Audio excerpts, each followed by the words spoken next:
Good stuff. By the way, if I can take a second just to thank, if there was anybody that, and I know that there was a couple, because I know Annie Shar was somebody that came out and helped us with Stuff the Bus on KDUC. She's one of the 15, and I think listens in this window. So her and her lovely family members stopped by. I forget which location. I think that was the Delta Oaks location. But Stuff the Bus for Food for Lane County and Toys for Tots had the U.S. Marine Corps out there, some of the reserves, and almost 5,000 pounds of food, just over $500 in donations.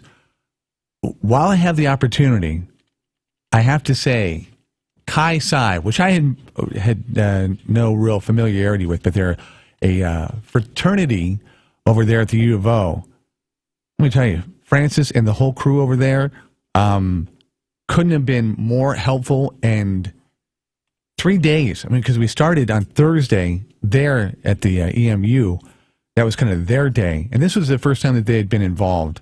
Sometimes you feel like, okay, there are folks out there that want to put on their resume, that want to kind of go through the motions, that want to say, I help charities. And you can tell their heart isn't like, and that's okay. I mean, it's okay, because you're going to get some people that are just like, you know what, whatever it takes, I want to help. I want to make a difference. These folks were the latter. The majority, I mean, the kids that came out, they each had shifts, and just awesome. So a salute to Chi Psi, the fraternity that now is like the official fraternity of Stuff the Bus, because they said, yeah, we'll help next year. So thank you. And, of course, Walmart, LTD, who else? Of course, the U.S. Marine Corps, Chi Psi, and everybody that came out and either dropped off food or toys. Some did both, or monetary donations. So, coolest toy that was dropped off that you saw? Was there anything that you saw and you went, oh. Really, you didn't pay attention? Are you kidding? I always pay attention to that stuff. I always look at that and go, Everybody that comes on the bus? What? And a lot of them are in boxes, and I'm trying to think the coolest. I mean, I guess the one that stood out the most, because I knew Sid was going to fall in love with it when she got there, as she did, was the large pink unicorn. How large are we talking about? 6 foot? I mean, no. But bigger than the usual stuffed animal. Something you could ride on. There was and they posted it kind of in front, like by the driver, by the driving area. There was this cool looking kind of robotic Batman. Oh. That was pretty cool. And it was big. Rob was playing with the Fox football robot that people broke the arms off of. That was pretty cool. Yeah. I didn't get a chance to play with it. I really do miss having a kid at the house to buy Christmas presents for. I miss that. So this year I'm going to, when they put the little Christmas tree out in Philomath for you to put stuff under for kids in the community who don't get anything, I'm going to definitely, Brady and I are going to go shopping.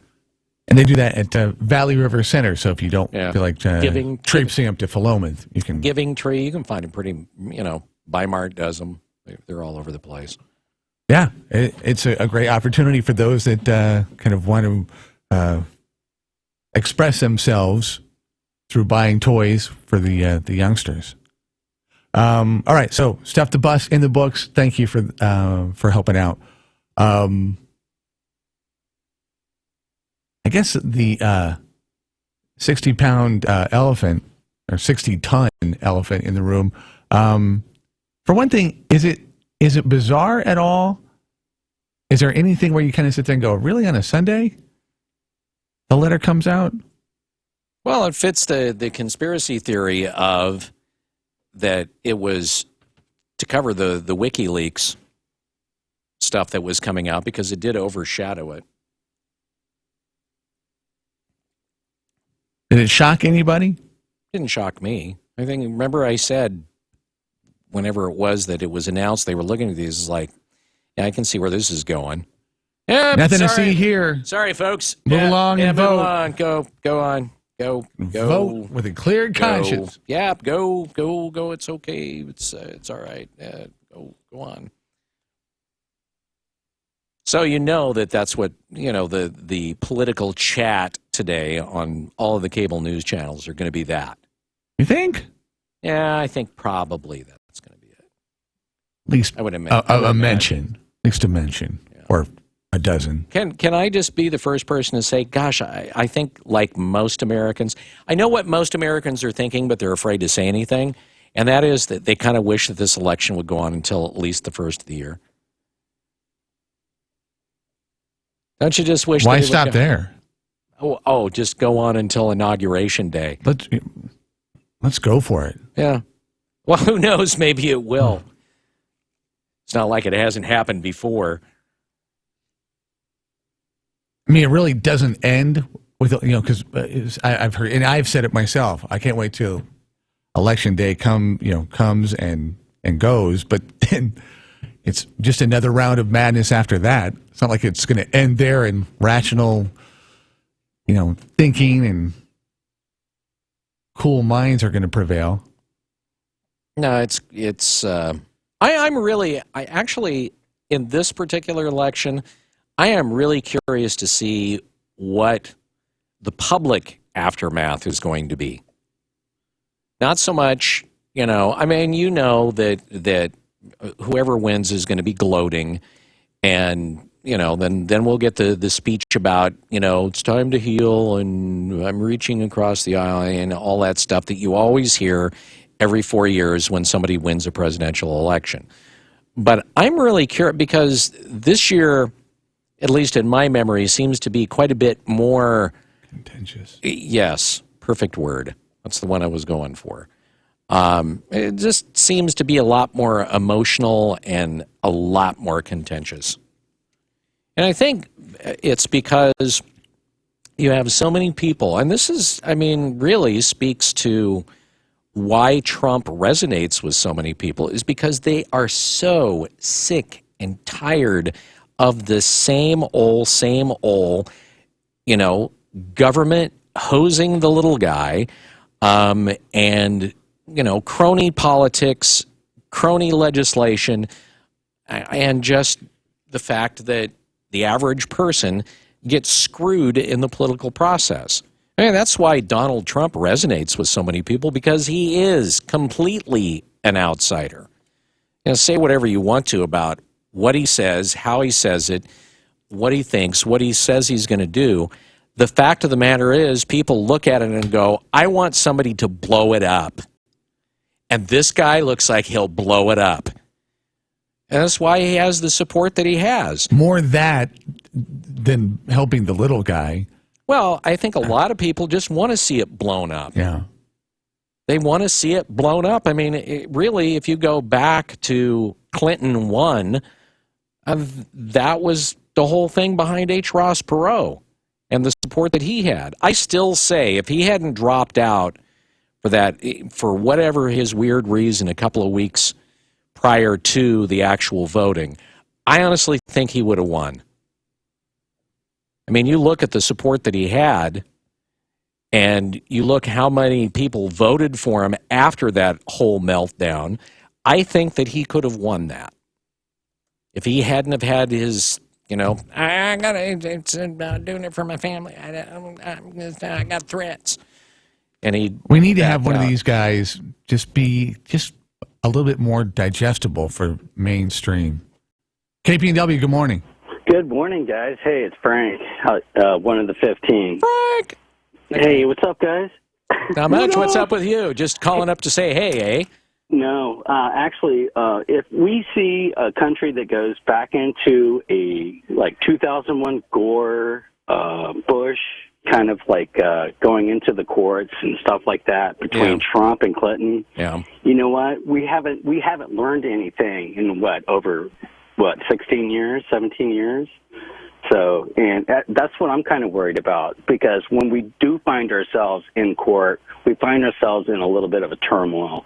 Oh, And, a little bit, do you think? Just a tad. I think this year, if that were to happen, that it would make 2001 look like look like a 6-year-old's birthday party. Exactly. By comparison. And you think we would have learned of something of that completely, and we don't need that at all as far as this country is concerned, because when other people look at the superpower that's going in turmoil within themselves, it's a hard thing to swallow as far as try to lead on. And both Clinton and or Trump will do that. They'll go to court. So anyway, absolutely. As always, love your show. All right. Thanks, Frank. Yeah. Frank. I just, the one thing that I will say is, if it does happen again, I hope to God I do not have to utter the phrase dangling Chad. You remember the dangling Chad? Oh, God, how could you not? It's like, as long as I don't have to say dangling Chad, I can deal with it. But if I have to say dangling Chad more than once during that, no, I'll walk out. You got somebody else on the phone? No. No. I'm ready to break. Dangling Chad. 6:42. Quarterback pumps. Now throws complete. Receivers inside the 20. Headed for the end zone. That's a touchdown, Oregon. Precision counts, whether it's a big game on the line or, more importantly, your quality of life. I used to refer to the excruciating pain in my cheek and jaw as crunch time. Turns out it's called trigeminal neuralgia, a condition caused by a nerve in my brain. I lived in fear of the next episode until my doctor recommended Sacred Heart Gamma Knife Center. With the precision of a Heisman quarterback, the center's specialized physicians targeted the nerve with highly focused radiation beams. No knives or incisions were needed, which preserved healthy tissue. Mary returned home the same day, and it was game over for her pain in just a few weeks. It's a whole new ballgame for me, with cheers instead of fears. If you have a brain tumor or episodes of severe facial pain, ask your primary doctor or specialist if the Gamma Knife could be right for you. Visit our website at peacehealth.org/Gamma Knife to learn more. Hi, I'm Joe Patora, a first-time candidate for state representative. For the past 16 years, career politician Phil Barnhart has held office. His results? Oregon has one of the worst high school graduation rates, has tied with Mississippi for the highest food stamp usage, and ranks as the second worst state to make a living. It's time for new leadership. We can, and together, we will do better. I'm Joe Patora, and I'm ready to serve you in Salem with new ideas and an independent voice. Hi, I'm Joe Patora, a candidate for state representative. Do you know how critical your vote can be? In the 2010 election, Republican Chris Dudley lost by just over 1%. In 2014, a state candidate lost by only 287 votes. And last May, one race ended in a dead heat and was literally decided by a dice roll. Don't leave our state to a roll of the dice. Let your vote decide this election. And please, vote Joe Patora for state representative. They say I'm a bad kid. A charity case. A troublemaker. Worthless. There are more than 3 million children in America's child protection and justice systems. Kids who've been abused, neglected, traumatized. Kids who act out. Kids facing the worst situations you can imagine. They say I'm messed up. A drain on society. Just a stupid mistake. For their safety and others, some of these children have to be removed from their homes. Separated from their families, they're at the mercy of an overwhelmed system. I don't think I'm a lost cause. I'm just a kid. Youth Villages believes that no child is a lost cause, not a single one, because a stable, loving family can help any child succeed. And we have an 80% success rate overall that proves doing whatever it takes for children is the only thing that works. If you agree, find out how you can help at youthvillages.org. The Wake Up Call with Holloway and London. The philosophy here is a very simple one. 1120 KPNW. News Radio, 1120 KPNW.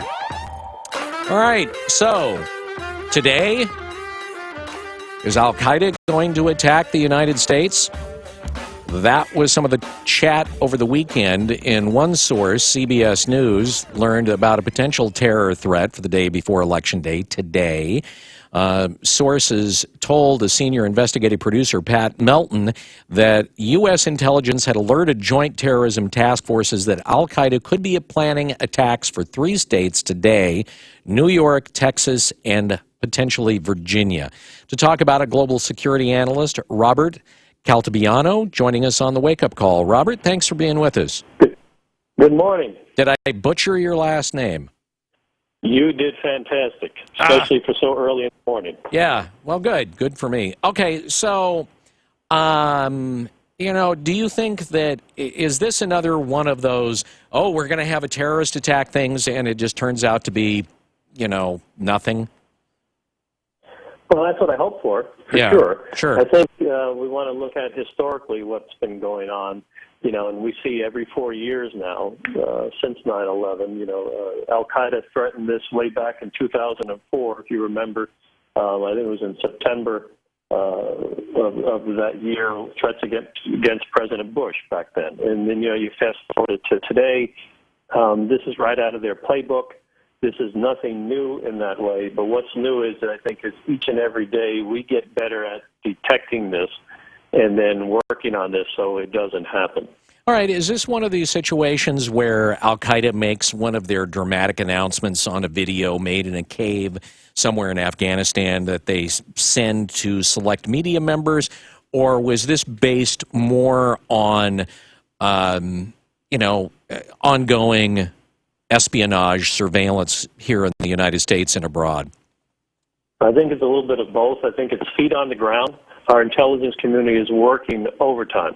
They're constantly working at this, gathering human intelligence.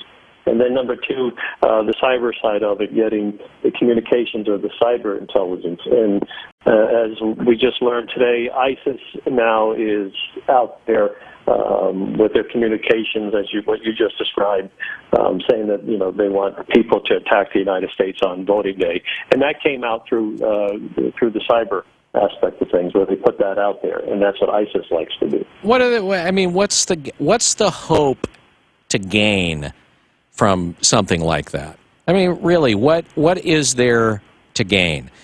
I mean, do they really think that they could sway an election based on doing that? No, they just want to instill fear. That's what terrorism is about. But also in their disordered, really, their wretched minds. Some of them may think that they can, sway this election. But it's more the fear. They want to instill fear in us. It's a constant thing because it doesn't cost them anything, really, to do that. And, if we're afraid to go to the store, to go shopping or fly in airplanes or go on vacations, that hurts us economically, and they would love that. Do you think, though, that most Americans they hear this stuff and go, yeah, right, okay, we've heard this a million times, and just kind of ignore it and go about their way? I mean, does it even have an effect, really, on most Americans anymore? Well, in one way, I hope it does, is just for us to open up our eyes and to be conscious of our surroundings. But then on the other side, like what you just said, don't give in to them. But we can't be complacent. It's that convenience that is going to hurt us. We used to be a courageous country. And in my mind now, I'm seeing is that we've become a country built on convenience.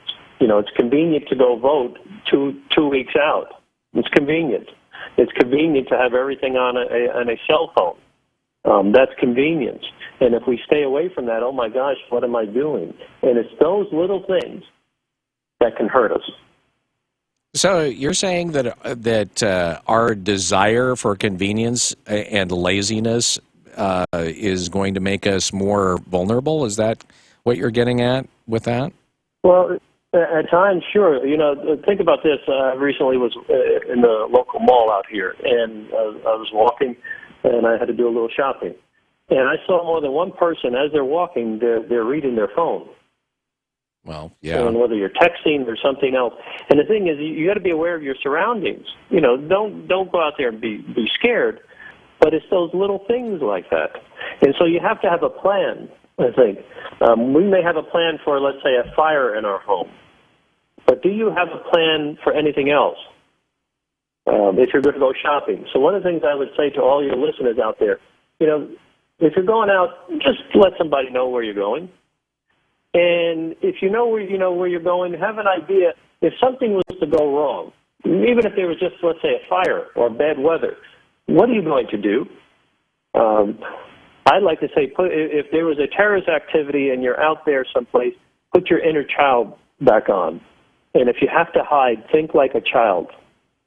Because children are the best hiders. Adults aren't. Most of the adults will go to the restroom or will go to the dressing room to hide. And if I know that and you know that, those terrorists know that. So think where a child would hide. And then number 2, put on your Forrest Gump shoes, and if you have to, just run. Just keep going. All right. And that will help. Okay. Robert, thanks for joining us on the Wake Up Call this morning.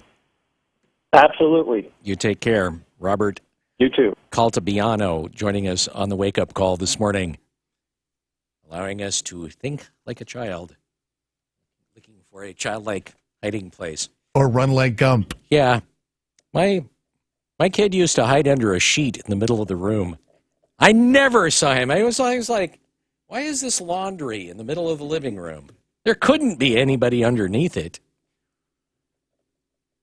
And I think that's the way most terrorists think. They walk in, it's like, no, it's just a sheet in the middle of the floor. Nothing to see here. Let's move on somewhere else. That was the most bizarre conversation the last 3 minutes that I think we've had in a long time. And he was serious about it, too, which was great. Just for whatever reason, it just reminded me, we haven't had a clown on for a while. An actual clown. Somebody who does that for a job. I mean, in some ways, the point of just, think about a preparedness plan. Okay, that makes sense just in normal everyday life. What would you do if there were an earthquake or there was a natural disaster? I get that. And I do agree that you need to be aware of your surroundings. But was he making the point that if you go shopping, you need to tell people where you go? Yeah. Yeah. I don't know. That maybe is a little bit too paranoid. I'm not sure. Be aware, communicate, yes. Get that part of it. All right, we got to break hour go ahead. Hour number 2 just about to happen. You look like you're... No, you look like what? Cloudy and sun mix, 68 the whole for the temperature clock high. change 51. thing. Oh, it still got you off? Yeah. 51 degrees currently at 11:20 KPNW 654. Ramjack has your foundation solution. Ramjack can fix that. CCB 146906. I'm Jeremy. And I'm Chris with Home Comfort. When we say the one to call, the one means no matter what the problem. From security lighting, generator systems, panel changeouts, service upgrades, with technicians available 24/7. Or HVAC, from routine cleanings to breakdowns. Home Comfort's an independent American Standard heating and air conditioning dealer. So our highly skilled technicians will ready your house for any season. Make one call to 541-345-2838. Home Comfort, the one to call. Those ads pushing a yes vote on Measure 97's tax on sales remind me of an old saying. Oh, yeah? Which one? That if something sounds too good to be true, it probably is. Oh, you mean because the ads promoting 97 try to make people believe putting a tax on sales won't increase consumer costs? Yeah. 97 would put this huge new $6 billion state tax on sales of food, gas, electricity, medicine, and almost everything else. And the state of Oregon's own study showed 97's tax would cost a typical family like ours $600 a year. Right. And the ads pushing 97 also want us to believe the money would go to education. Oh, we've heard that one before, huh? Yes, we have.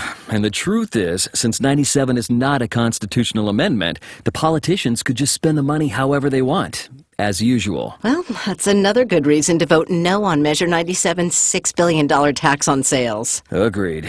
no on 97. Paid for by Defeat the Tax on Organ Sales. Farmers, growers, anyone involved in the agriculture industry need to plan on coming to the 16th annual Willamette Valley Ag Expo, November 15th through the 17th in Albany. Over 170 vendors offering the latest innovations, equipment, and cost-saving ideas for your farm, ranch, orchard, or hobby farm. This show is a must-see because it's produced by the Willamette Valley Ag Expo Board, a nonprofit with a vested interest in your success. There's daily seminars and classes including core pesticide training, forklift certification, and more. This year, the antique farm equipment display is even larger and well worth seeing. Bring your family Wednesday night for the expanded Oregon Dine-Around. Ag Expo admission is just $4 and includes a $2 discount on a chicken fried steak lunch each day. The 16th annual Willamette Valley Ag Expo at the Lynn Fair and Expo Center on I-5 at exit 234 in Albany. Show hours are Tuesday 9 to 6, Wednesday 10 to 9, and Thursday 10 to 5. Parking is free. More information online at wvaexpo.com or call 800-208-2168. I'm Gary Conley with today's Money Minute. Let's have a little fun today comparing investments with politics. In the investment business, we're taught not to make promises. So after you scrape everything off that's been added by the lawyers, you get language that basically says, this might be an opportunity to make a profit, but we can't and won't promise you that it will. Political promises are different and come with no such restrictions. And since voters tend to forget what they were promised by the next election, candidates lie with abandon. Here's a presidential promise couched in investment offering language, lifted from a recent piece by John Malden. If you elect me president, I will create jobs, assuming I can get both houses of Congress to agree, which means I must persuade enough of the opposition senators to bring me up to a total of 60 votes in the Senate, which also assumes that none of my own party votes against me. This also assumes that we can find the money to fulfill this promise, which is unlikely without some real and also unlikely compromises. Here's the nugget. The point is, these promises are worthless because neither candidate can deliver. So you're left to guess, given their past performance and character, what each might be like as president in an election that pits the crazy man against the crook. I'm Gary Conley, and that's today's Money Minute. Premature birth is the #1 killer of babies. Those who survive often face birth defects and complications that affect them for life. For hundreds of thousands of families in the United States, this is the hardest thing they will ever have to face. And it's even harder on the baby. March of Dimes is providing education and support to families and funding life-saving research to give every baby a fighting chance. You can help. Do something today. Give them tomorrow at marchofdimes.org/tomorrow. The Bloomberg Market Report, sponsored by Pacific Continental Bank, serving your business and community in Eugene for over 40 years. This is a Bloomberg Market Minute. Stocks are surging in early trading and poised to end a slide of 9 straight sessions, with the S&P 500 rallying the most in 8 weeks. Right now, that benchmark index is up 1.4% or 29 points at 2114. The Dow is up 243 points at 18,132, and the Nasdaq is up 78 at 5125. The gains are coming amid speculation that Hillary Clinton's prospects in the election were boosted after the FBI said again that her handling of emails was not a crime. NYMEX crude is also higher, now ahead 1.5% at $44.74 a barrel. Meanwhile, the earnings season is drawing to a close, with about 85% of S&P 500 companies having reported. Of those, 55% beat sales expectations and 76% beat profit forecasts. Marriott International and News Corp are among firms posting their results today. Gina Cervetti, Bloomberg Radio. Fox News, fair and balanced. We report, you decide. On News Radio 1120 KPNW Eugene Springfield. Fox News Radio. I'm Dave Anthony. The day before the election, Donald Trump's feeling blue. Again, going to some states, Democrats have won for years. He said this yesterday in Minnesota. She doesn't even bother to come here.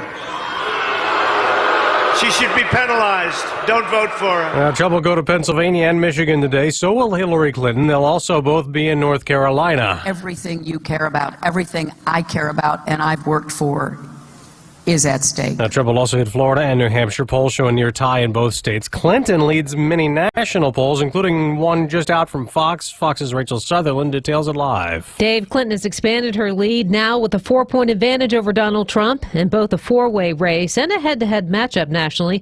Clinton is ahead 48 to 44% within the margin of error and a 2-point gain in a four-way race over a Fox poll released on Friday. The Democrat is winning among women, minorities, and voters under 30. Trump is favored among men, whites, and white evangelical Christians. Trump is also doing better with independents who favor the Republican by 6 points. Dave. Rachel, jury selection that was supposed to start in South Carolina this morning to put Dylan Roof on trial for murdering 9 members of a black church has been halted because of a defense request the judge said needs his immediate attention. He'll meet with Roof's lawyers next hour without prosecutors present. The ground keeps rumbling in Oklahoma with small aftershocks to yesterday's magnitude 5 earthquake that did some damage in Cushing. There's multiple buildings downtown, and the damage ranges from broken windows to facade being broke and fallen to the ground. Cushing, Oklahoma City Manager Steve Spears. Some areas of the city are cordoned off, schools are closed, but there were only minor injuries, and there are no damage reports to Cushing's huge oil storage facilities, among the largest in the world. There's a big rally on Wall Street to start the week. The Dow's up 262 points. Fox News Radio, fair and balanced. Hey guys, let's play some video games.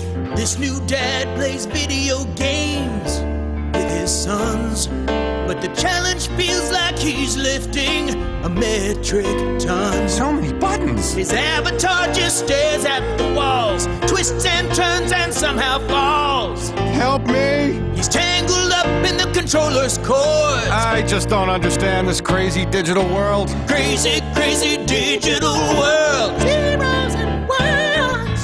But the love from his kids is totally apparent. Ooh. See, you don't have to be perfect to be the perfect parent. Should have just played catch. You don't have to be perfect to be a perfect parent. Thousands of siblings in foster care will take you just as you are. For more information on how you can adopt, visit adoptuskids.org. A public service announcement from the U.S. Department of Health and Human Services, Adopt U.S. Kids, and the Ad Council. Let's get more now on that big rally this morning on Wall Street. Fox Business Network's Nicole Petalides is there live. Stocks are rallying on Wall Street. They started around the globe, and then as soon as that opening bell rang, we took off. In fact, the Dow is seeing the biggest gain in 4 months. At this moment, it's up 265 points at 18,152. That's a 1.5% gain. Stocks surging after the FBI clears Hillary Clinton in the latest batch of emails. We're seeing all 30 Dow stocks with up arrows. Some of the movers include Oracle to the upside by 2% after a deal. Online jeweler Blue Nile up 33%, and also MGM Resorts up 3%. But across the board, gains as at least some uncertainty about Hillary Clinton is taken off the table. Back to you. Thank you, Nicole. Now, the price of oil is up this morning, further above $44 a barrel. At the gas pump, we keep paying the same. The price nearly unchanged the past 2 weeks, except in New Jersey, where the gas tax was hiked to 23 cents. Analyst Chilby Lundberg says nationally, I think there's reasons to expect that from here, gasoline prices will be plunging down by several cents a gallon soon. Her survey of stations has regular at about $2.26 a gallon. AAA's national average is a nickel less than that. The strike that made it tough on commuters in Philadelphia has ended. SEPTA, the Southeastern Pennsylvania Transportation Authority, says it's reached a tentative agreement with the union that represents about 4,700 workers, and the almost week-long strike is over. Since the strike began last Tuesday, it's been gridlocked during morning and evening rush hours for some 900,000 daily commuters. The breakdown also resulted in higher absenteeism for the city's high schools. Subway service will be the first thing to return, and some bus service could be available by this evening's rush hour. And SEPTA says it usually takes about 24 hours to be fully staffed. Tanya J. Powers, Fox News. Janet Reno died early this morning in Miami, the first woman to ever serve as U.S. Attorney General. She was 78 and had suffered from Parkinson's disease. I'm Dave Anthony, Fox News Radio.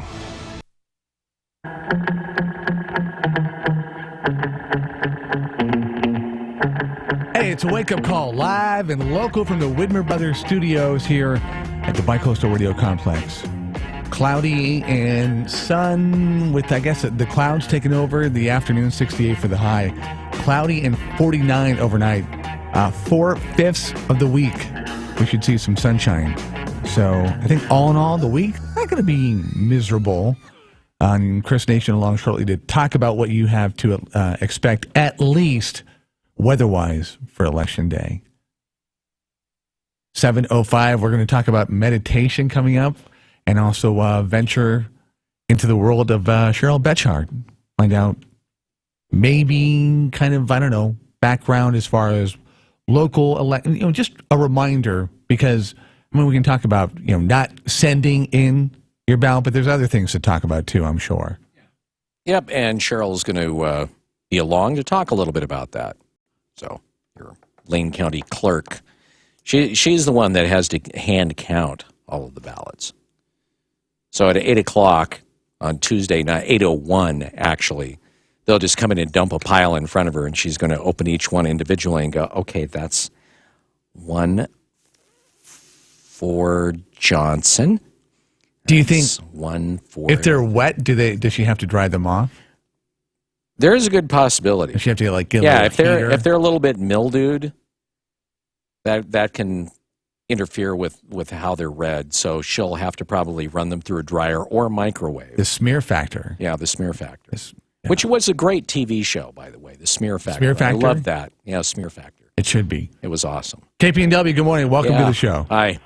Hey, it's Frank again. Sorry about this. You know who I think you should have tomorrow on as far as on Election Day? Who? A creepy clown? No. Thank you, Bill, but I appreciate the thought and thinking about it. Yeah. Who's the kid? The kid that you had on Tommy. 12-year-old? Kid? Tommy. That's not the Yeah, kid. That is Tommy. That's Tommy, yeah. I think Tommy should be on your show tomorrow morning because he's been talking about and revving about everything as far as like the election. I think that's a good idea. Concerned. How do you know it wasn't planned to have him on all this time? Well, not all the time, but I mean, he's a pretty smart little kid, man. So yeah, I think that would be excellent for the show tomorrow, all right. Especially during Election Day. All right. If we have him on, we'll give you credit. All right, cheers. Okay. Tommy, if you're out there listening this morning, we're gonna reach out to your dad, try to get you. And that's a record second attempt or second appearance from Frank, one of the 15 on the show. I like the idea. Let's have Tommy in here. What do you think? You no argument from me. You down with having the artist formerly known as Tommy the 12-year-old? News, one or two nuggets you got coming up. Okay, well, we'll have some election stuff. If you didn't hear yesterday, James Comey came out and said, hey, you know what? We've been looking at these new emails. Here's what I found out or didn't find out. We'll have that story. Also, a murder investigation in Eugene over the weekend, which will continue, of course, this week. Those stories and more coming up. Brought to you by Burrito Amigos, the friendly ones. Hey, you know what? Let's vote. For president, bacon burrito. Oh, write in? Yeah, well, write in. Just write in bacon burrito. I'm up with that. Okay. I'm up with that. It's anyway. You get more passion about that than anything else. Yeah, bacon burrito for president. News time 7:09. Stuffing means different things to different people. A lot of people see stuffing as something that's crammed in a turkey, usually containing cornbread, a combination of spices, and in some cases, free agents like mushrooms and oysters. At Burrito Amigos, you won't find turkeys, but you will find tortillas stuffed with the freshest ingredients like daily made beans, fresh guacamole, and a variety of select meats. The R&D department at Burrito Amigos discovered a long time ago that real black Angus beef is better than cheap scrap cuts like most places use. That's why the carne asada and machaca burritos are just so darn good. And for the bacon burritos, our burrito friends use not one but two types of bacon. Let's pause on that. Breakfast burrito stuffed with two types of bacon.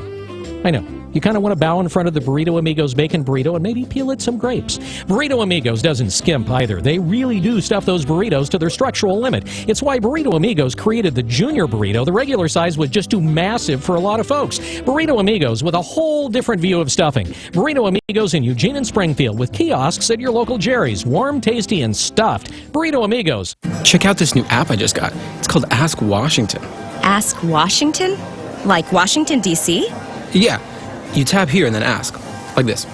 Hey, Washington, how can I afford a college education that'll help me get a good job? I think you said you'd like to abolish the Department of Education. Is that right? What? No, that's That's crazy. Here, let me try. Hey, Washington, can we do something about the price of prescription drugs? I think you said you'd like restrictions on women's health care. Is that right? Are you kidding me? Sometimes, it seems like politicians in Washington just can't get it right. But Ron Wyden's different. He holds town meetings in every county, every year, so nothing gets lost in translation. That's why he's working to stop tuition hikes, get better job training, and hold drug companies accountable. Ron Wyden listens, and he'll never stop working for you. I'm Ron Wyden, candidate for Senate, and I approve this message. Paid for by Wyden for Senate. Brad's Cottage Grove Chevy GMC. Terrific inventory, great prices. Now, this morning's wake-up call with the latest news from the Northwest and your neighborhood. On News Radio 1120, KPNW. Good morning.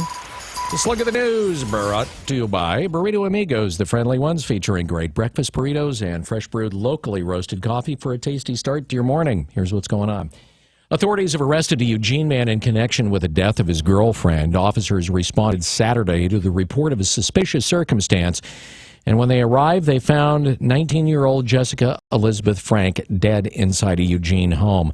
Eugene police say they arrested 23-year-old Eric Joaquin for the murder of Frank on Saturday when they were originally called to the residence at the 3400 block of Pattison Street. After finding Frank's body, they talked to Joaquin, who was first arrested on an unrelated warrant at the residence. Police said that they continued to investigate, and that led to the arrest of Joaquin for the murder of Frank. The deceased and the suspect were said to have been in a relationship. Joaquin is being held at the Lane County Jail.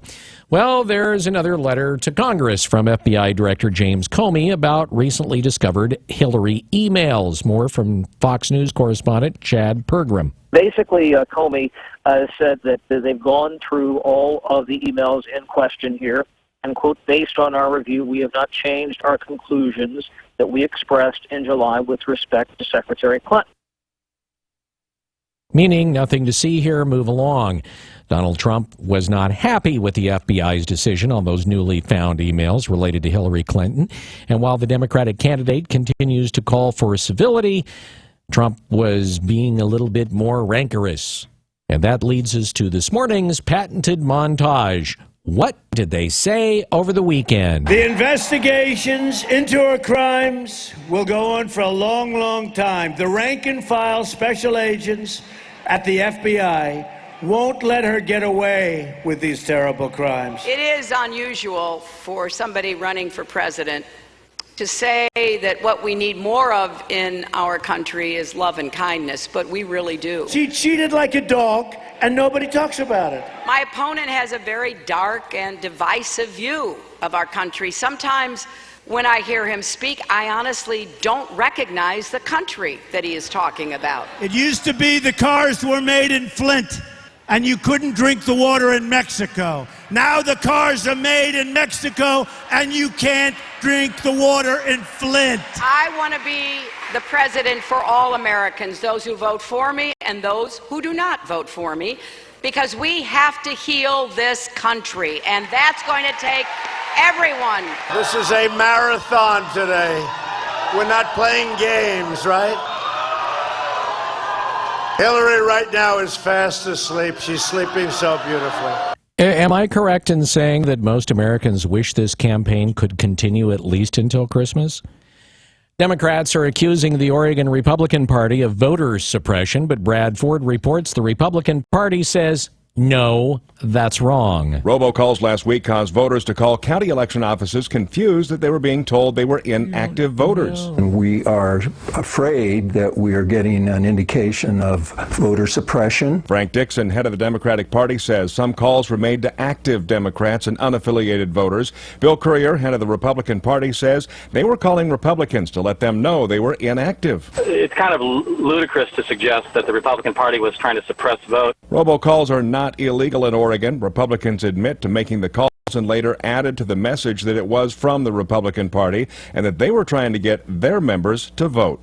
I'm Brad Ford, KPNW News. A higher education committee meeting on Friday offered a sneak peek in what could be a contentious debate in the 2017 legislative session over limited state resources. After a brief debate, commissioners reordered a previously approved list of budget requests from public universities, giving priority to Oregon State University's growth plans in Bend over a late arriving proposal from the University of Oregon for a dramatic new research campus in Eugene.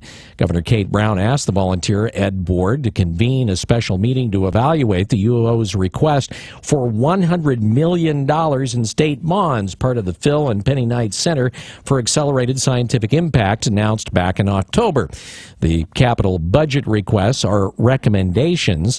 Oregon lawmakers and Brown will ultimately approve university budgets, including state bonds, next year. U of O's request came months after the commission had already approved its top capital projects at the state's 7 public universities, which includes 19 projects totaling more than $344 million. But it was after that the Knights' $500 million gift came calling. The donation from the Nike co-founder and his wife is not contingent on state support. But UO officials say the state is needed as a partner to make the $1 billion initiative a reality. The school quickly asked for its project to be added as a priority for the upcoming 2017 through 19 biennium. Some commissioners pushed back, asking what the university would lose by holding on until the next budget cycle. UO officials responded that the project's timing and scale would be jeopardized if the state doesn't chip in. Well, something else that could be contentious in the next Oregon legislature, landlord and tenant advocates are bracing for a fist fight in Salem. More of a philosophical fist fight, not necessarily one where punches are thrown. As Portland's affordable housing crisis deepens and spreads, there's growing calls for laws to allow rent control, prevent tenants from being evicted for no stated cause, and protect residents in mobile and manufactured home parks. But just as landlord-tenant disputes reached fervor pitch in Oregon, a pair of long-standing statewide coalitions formed to vet landlord-tenant bills and strike compromises has completely fallen apart, which is going to make it harder to forge majority support for landlord-tenant bills in the 2017 legislative session. The two coalitions, one for apartments and the other for mobile home manufactured home parks, fell apart after landlords flatly refused to talk about rent control, no-cause evictions, and enforcement of state laws for manufactured home parks. Stymied by the inability to discuss their biggest concerns, tenant representatives then walked out of both groups.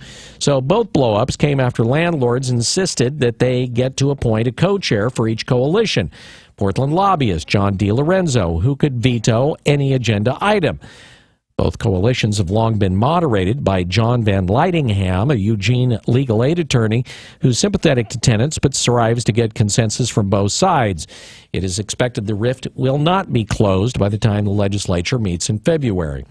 Interest in this year's general election is high, and Brad Ford reports the turnout could approach record numbers at the polls. The race for president with Donald Trump and Hillary Clinton in the mix has focused voters on the election. In Oregon, Measure 97 and the governor's race have voters focusing on local issues. More than 1 million ballots have been returned. That's 41%.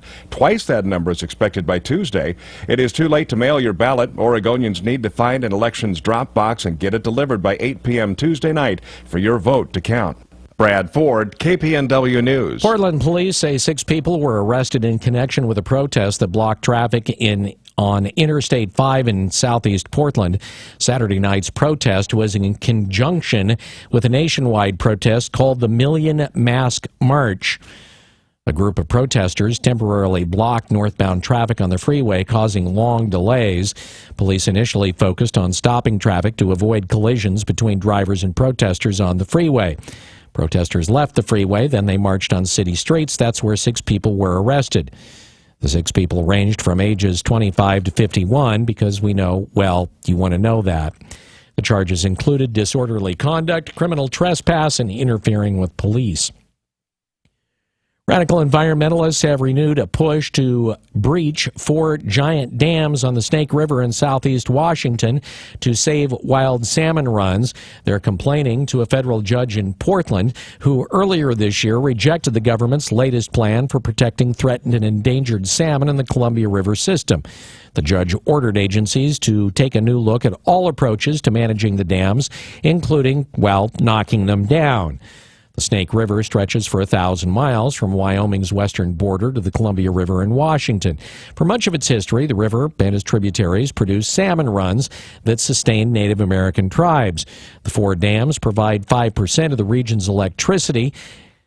A recent federal report said if the dams were renewed or removed, a new natural gas plant would be needed to replace the cost of electricity and would push the cost of electricity up dramatically. A federal jury has awarded $400,000 to a deaf man who was a former Oregon inmate after finding that state corrections officials violated his civil rights by failing to make proper accommodations for his disability. The jury reached the verdict in the favor of David Van Valkenburg. Van Valkenburg said that the state didn't provide him with a qualified interpreter for prison medical appointments and denied him a prison job and a class to help him prepare for his release. Betty Burnt with the Oregon Department of Corrections says the state is reviewing his options for appeal. Jurors, by the way, were not told that Van Valkenburg was serving a sentence for sodomy and sexual abuse convictions involving crimes against a 10-year-old boy. Oregon State Police had to rescue a suspect in a pursuit who got stuck trying to hide. Where he got stuck makes the story entertaining. Brad Ford has it. A trooper spotted a stolen Chevy Tahoe in the parking lot of a Jack in the Box in Ontario. The driver fled, and the trooper called off the pursuit for safety reasons. They were searching on the ground and in the air for 2 men from the truck. 1 man was found walking on BLM land. They found the truck crashed into a ravine and followed footprints for a mile. They found the dog that was in the truck, and the dog went into a badger hole. They heard a man inside screaming for help. 22-year-old Greg Morrow was trapped 8 feet underground. He was wedged in feet first and starting to lose the feeling in his hands when officers dug him out. He was treated at a hospital and arrested. I'm Brad Ford, KPNW. Oh, if only the badger would have come home. Then we'd have had a real story. At 7:22, this look at the news brought to you by Burrito Amigos, the friendly ones. You're up to date from KPNW. Wake Up Call Sports on News Radio 1120 KPNW. Damian Lillard didn't score a lot in the Blazer game at Memphis, but C.J. McCollum picked up the slack by matching his career-high 37 points. Trailblazers hit the trail and win by 6 over the Grizzlies, 194. L.A. Lakers are winning. They have a competitive team for the first time in several years. They won their 3rd straight, dumping the Phoenix Suns 119-108. I think it's safe to say that we'll have 2 fresh teams in the Super Bowl come February. The Denver Broncos got outplayed by the, wait for it, Oakland Raiders. If you haven't seen the standings, this is a different Raiders team. Last night they beat the defending Super Bowl champ Denver Broncos 30-20. San Francisco 49ers got dominated by the New Orleans Saints at home. Saints QB Drew Brees threw a pair of touchdown passes to Michael Thomas and one to Mark Ingram. Saints all over the Niners, 41-23. Perhaps Cresswell makes it close in their 3rd 3A volleyball championship, losing in 3 to Cascade Christian. Still a great season for the Bulldogs. Sheldon girls soccer team eliminated from the playoffs, but the football team rolls 56-14 over South Salem. Wake Up Call Sports on KPNW, brought to you by Max Muscle, where you can always try before you buy. Max Muscle on Franklin, across from Market of Choice. News time 7:24. KPNW weather brought to you by Ramjack West. Do you have foundation problems? Ramjack can fix that. Get your free quote at ramjackwest.com. Good morning to you and yours. I'm tracking some patchy dense fog off and on out there, but it's not widespread. It's little pockets coming off the edges of the valley, and they should burn off by about 10 or 11 a.m. Otherwise, we've got partly to mostly clear skies out there. Temps right now in the upper 40s to low 50s, with light winds out of the southeast at 5 to 10. This afternoon, we'll see a few clouds with partly cloudy skies as high pressure moves in from California. But we'll also see the temps shoot up into the upper 50s to a couple of low 60s, about 63 here in town. Winds will shift south at 5 to 10. Now, for your election day, absolutely perfect weather with mostly clear skies and morning fog, but by the evening we're tracking a cold front that could bring a round of showers. Be prepared for that. I'm Chief Meteorologist Chris Nation, the NBC 16 Weather Center, hoping you have a great day. When you need foundation repairs, turn to the foundation experts at Ramjack West. Get your free in-home evaluation at ramjackwest.com. Serving Oregon and Washington. Choose Ramjack. CCB 146906. Hi, everybody. This is Don Essig with today's Motivational Minute, sponsored by Eugene's #1 electrical contractor, Builders Electric. One of my best friends, Bob Winters, recently emailed me a long list of subjects on learning, penned by the great television figure Andy Rooney. But one of those ideas on the list is, I've learned that just one person saying to me, "You've made my day," makes my day. Well, has somebody made your day lately? Did you remember to thank them for it? It certainly made my day to read the list that Bob sent me, because it simply reminded me of how lucky I am to have all the things I've learned in my life that make my days positive. So thanks, Bob. You made my day. This is Don Essig with today's Motivational Minute. I'll be back tomorrow. Until then, have a positive day. This Motivational Minute was brought to you by Builders Electric, providing honest, reliable, and positive contracting throughout the Willamette Valley since 1960. That's Builders Electric, CCB number 4296. You've heard me talk about glutamine and how important it is for your body. It repairs every cell in the human body, giving you overall optimal health. It's odorless, tasteless, and flavorless. Stop by, give it a try. You won't taste a thing. Max Muscle, Franklin Boulevard in Eugene. Mid-Lane Truck and Equipment Repair would like to remind you that weather is changing and winter is right around the corner. Getting your vehicle ready requires more than just installing snow tires. Your antifreeze protection needs to be checked, belts and hoses inspected and replaced if needed, and windshield wipers replaced for clear vision ahead. Stop by Mid-Lane Truck and Equipment Repair today to schedule an appointment, and don't let old man winter leave you out in the cold. Call 541-345-7570 or visit midlanetruckequiprepair.com. Hi, I'm Joe Patora, a first-time candidate for state representative. For the past 16 years, career politician Phil Barnhart has held office. His results? Oregon has one of the worst high school graduation rates, has tied with Mississippi for the highest food stamp usage, and ranks as the second worst state to make a living. It's time for new leadership. We can, and together, we will do better. I'm Joe Patora, and I'm ready to serve you in Salem with new ideas and an independent voice. Hi, I'm Joe Patora, a candidate for state representative. Do you know how critical your vote can be? In the 2010 election, Republican Chris Dudley lost by just over 1%. In 2014, a state candidate lost by only 287 votes. And last May, one race ended in a dead heat and was literally decided by a dice roll. Don't leave our state to a roll of the dice. Let your vote decide this election. And please, vote Joe Patora for state representative. Mornings are a little different with a wake-up call. You're an embarrassment to nature. Do you know that? Holloway and London. Yeah. On News Radio 1120 KPNW.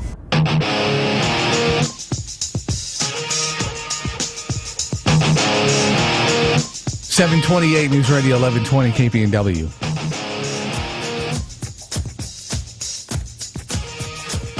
Cloudy, gloomy, everything that you would desire in a Monday morning, right? 50 degrees on the way to a high of about 68 degrees and some sunshine. I have a feeling it's going to kind of go back and forth. I mean, one of those days where it's beautiful and sunny, you get the sunshine, and then a little bit of cloud cover. Talking about a cloudy afternoon. So there you go. And more often than not, we're going to have pretty this week. So I think you'll like what we have. And hopefully we can get some snow in the hinterlands up there. How great would that be for Thanksgiving? Mm-hmm. And come early. If you got any pull or you can do any snow dances, would love to have you do that about now. Okay, please do. Still to come, Cheryl Betchart to talk about. And if you have any questions in particular, if there's anything that has kind of had your head a-scratching, email, text, Instagram, Pinterest. If there's anything that you want to be addressed, get it to us before the conversation in about 10 or so minutes. By the way, the Take Your Best Shot contest last week. This is the last week. So if you haven't gotten your photo in with your 2016 tag included of your favorite trophy, be it a deer, an antelope, ram, elk, whatever. Make sure that you go to our website, KPNW, or W, if you're from the eastern part of the state, and make sure that you get that taken care of. You can just register online. It's very easy to do. You can just literally upload the pictures from your computer right off of yours. Very simple, and make sure you get them to us because you could be winning a Remington 783 from Oak Grove Guns. Very nice, and you get to choose the caliber. Your caliber. So, like I said, it's going to take you all of about probably 3 minutes to do this, and you could win. You have to be over 18 years of age. That's like the one big deal. So get it in. And this is the last week you can do it, because you don't get it in, you're not going to be a part of it, and you're not going to win the grand prize, and you're going to be very sad when somebody else wins, and you say to yourself, I should have done that. I could have won that. Why didn't I do that?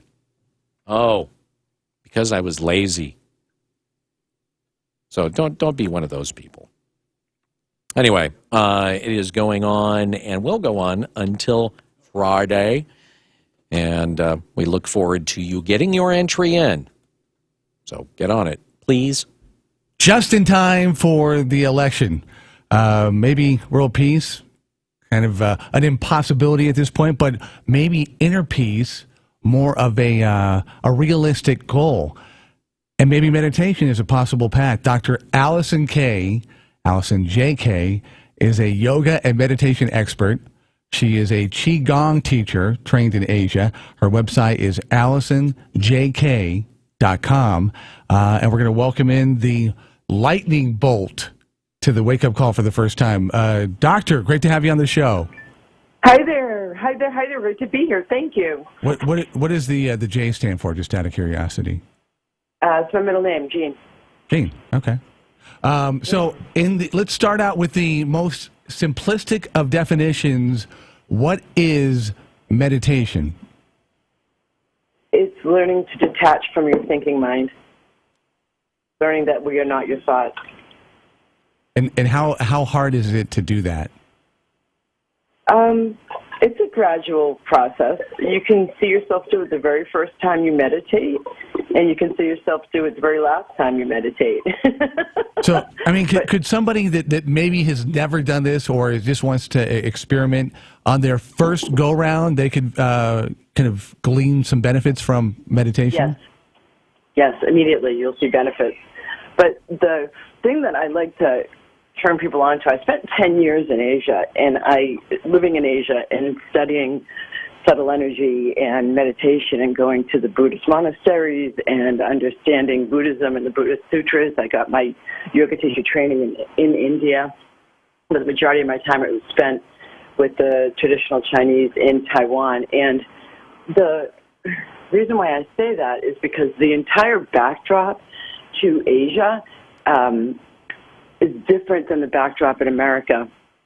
It's not that they don't use their minds or rely on their minds or are incredibly serious about the intellect and getting themselves all the way up to Ivy League schools and doctorates and great employment positions. So the intellect is definitely glorified there as well. But there's a backdrop to the hemisphere that is one of like self-discipline in a way that's the mind isn't all there is. It's kind of like this, you have to be able to tone down your ego mind's rants and demands and desires. And here it seems like Hollywood helps to make the ego mind think that it can have whatever it wants, and the bigger the better, and the bigger the more powerful. And just yesterday, I was doing a training with the students for my energy medicine, and I was telling them that we're conditioned to believe that the bigger it is, the more powerful it is. The more physically large, the more power it has.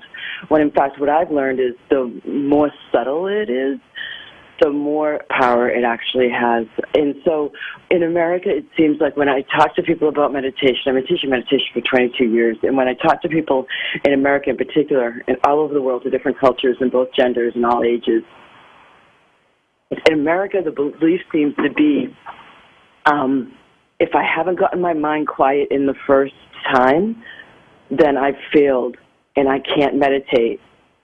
And then they walk away with that label. that judgment and assessment.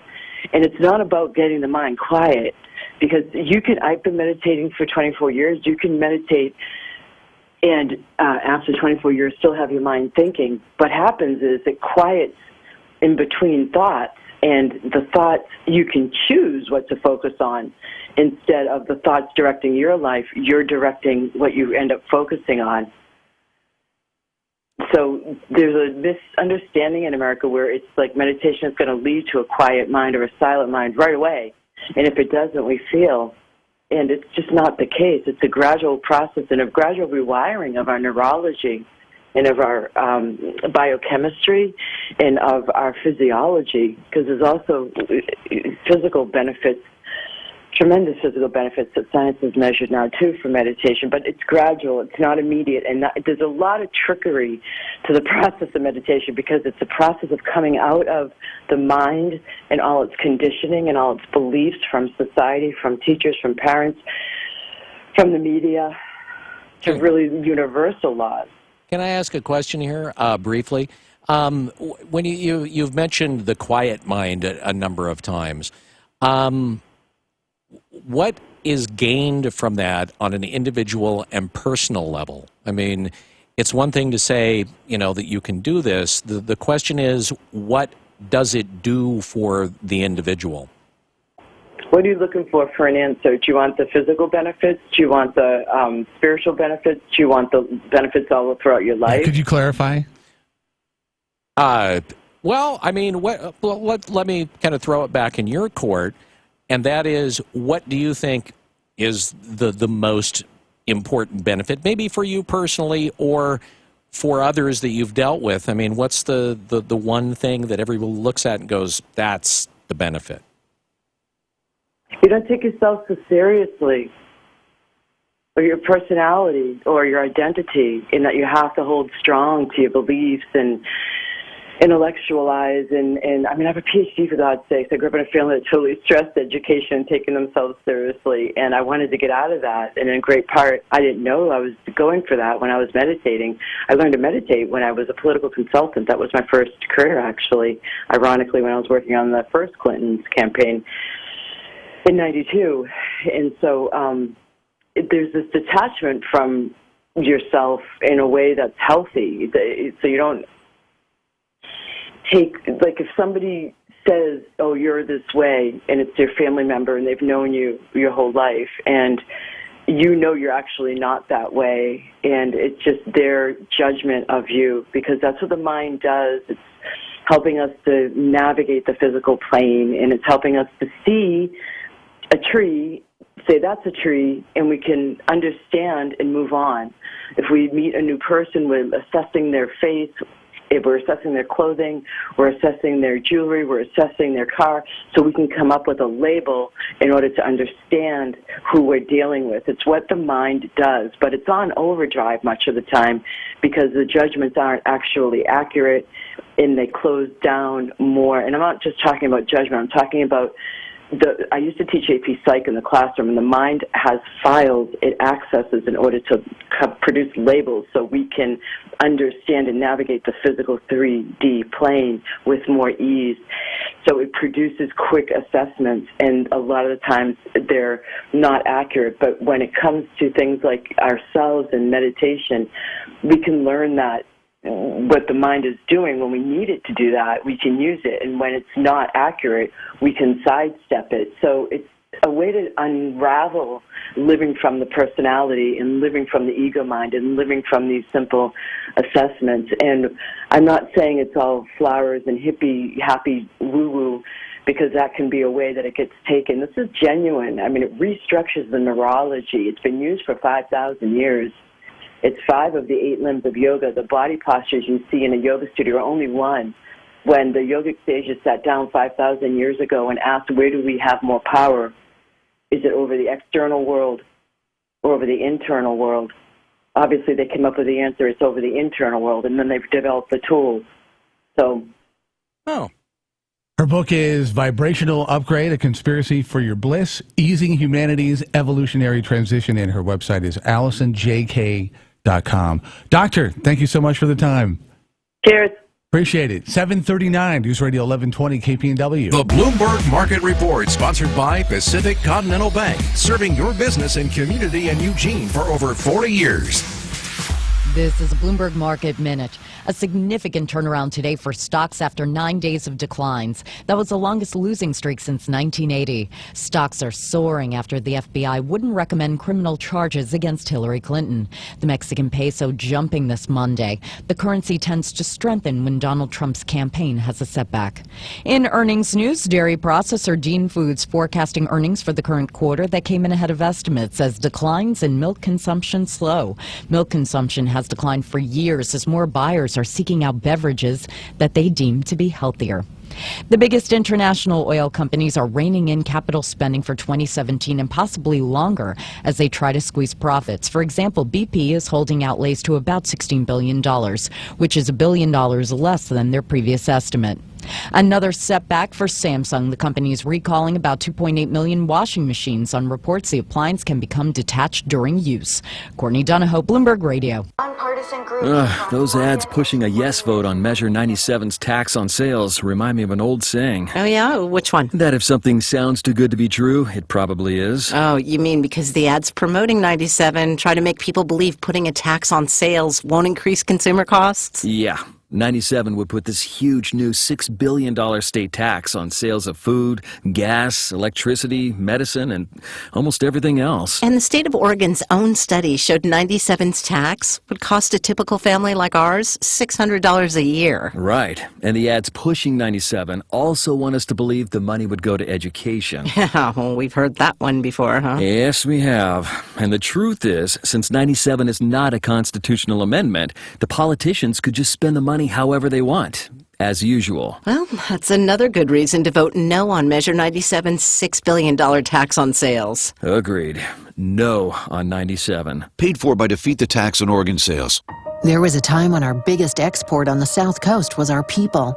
Mills were closing, ports were quiet, jobs were scarce. Caddy McEwen rolled up her sleeves and worked with her neighbors to make things better. On the school board, Caddy worked to balance budgets fairly and make sure our kids got a quality education. On the Port Commission, Caddy McEwen helped lead efforts to rebuild our infrastructure, like the Coos Bay Rail Line, so we could develop our economy. Thanks in large part to Caddy McEwen's leadership, 1.5 million tons of cargo move through the port every year. And we're adding new high-wage marine jobs that can support a family. In the State House, Caddy McEwen keeps leading, investing in job training programs, helping create the Oregon Promise to make community college free for deserving students, and standing up for seniors with tougher laws to crack down on fraud and abuse. State Representative Caddy McEwen, she's always working for us. Paid for by Caddy McEwen for Representative. If you've heard of WeatherTech floor liners, you probably know that for your vehicle's floor, nothing protects better. But what about protection for the rest of your car or truck?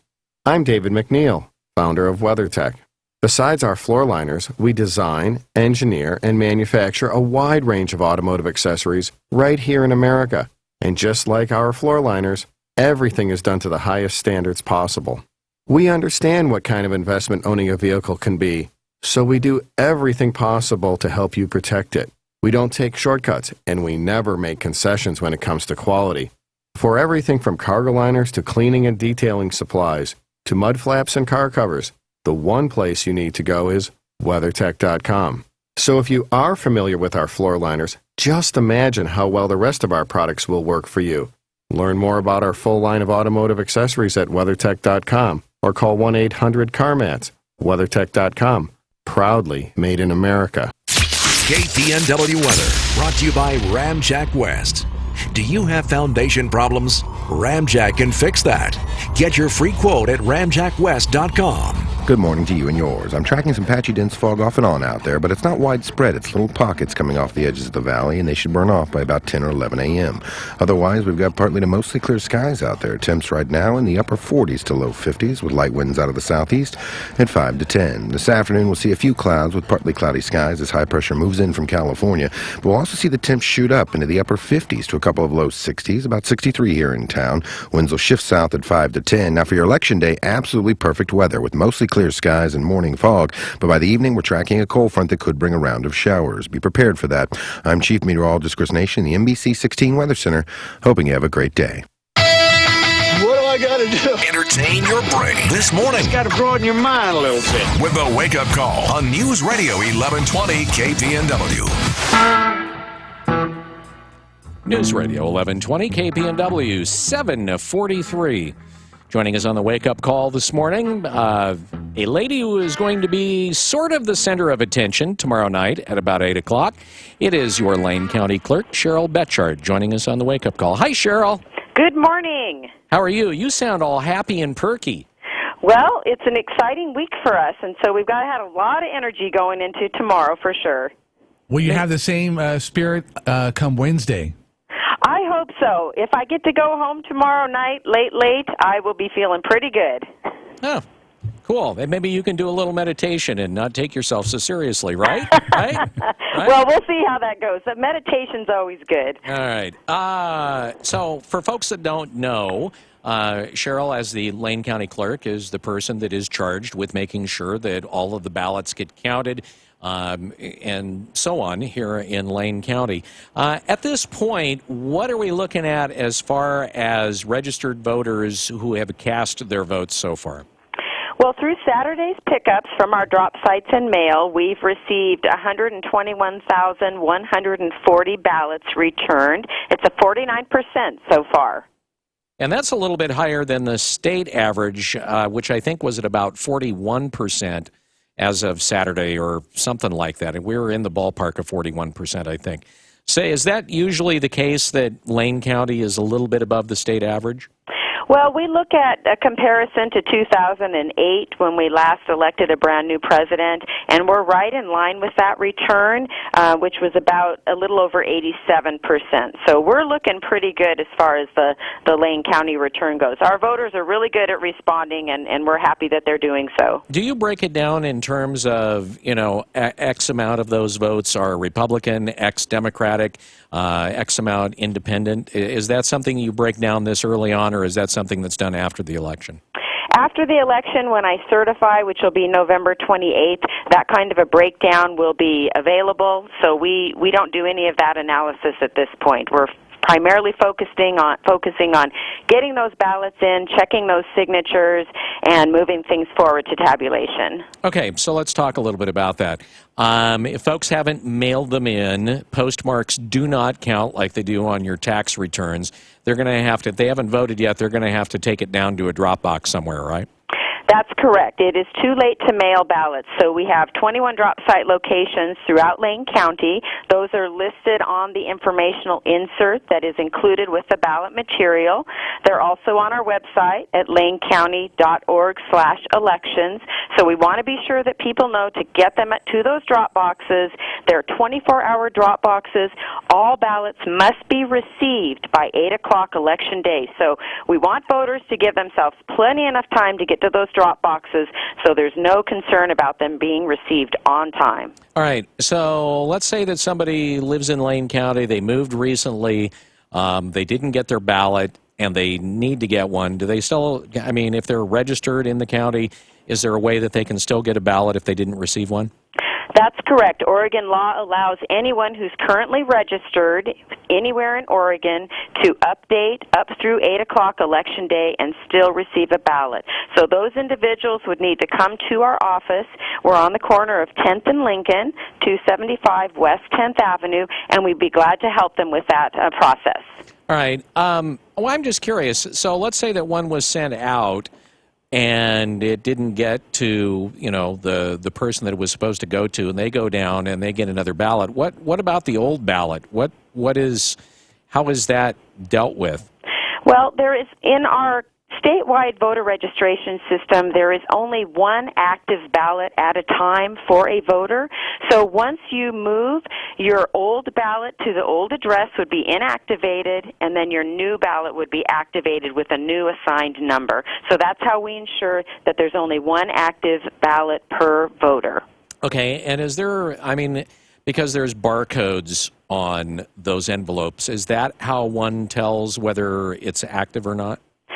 Well, the barcode is that that indicates that it's the current election that we're working on, and then also has your ID information, which is your voter registration number. So that ballot ID number is not in that barcode. So that's on a different part of the ballot itself, and we keep track of that in the statewide system. What happens, though, when those ballots are all mailed out to you, if you are moved, those will come back undeliverable to us because ballots cannot be forwarded by law. So we do use that barcode. We scan those ballots when they come back, and we track them in our OCVR system to ensure that there's only that one active ballot for the voter. Lane County Clerk Cheryl Betchart joining us on the Wake Up Call. We're talking about tomorrow's vote, of course. 8 p.m. the polls close tomorrow night. Earlier last week, we did the story about how you have folks, both Democrats and Republicans, that are actually going out as ballots are being collected from the different ballot boxes. That's the first time I've ever heard of that particular thing as the ballots are being picked up. Is that normal and a regular thing for an election, or is it just because it's this year? We do find for the primary and general elections of the even-numbered years that there are groups that are actively involved and observing the process of our ballot teams going out, so that isn't anything unusual for us to see. And it was made mention that some of the ballot boxes actually have security cams on them. Never heard of that before. Is that also a fairly common occurrence?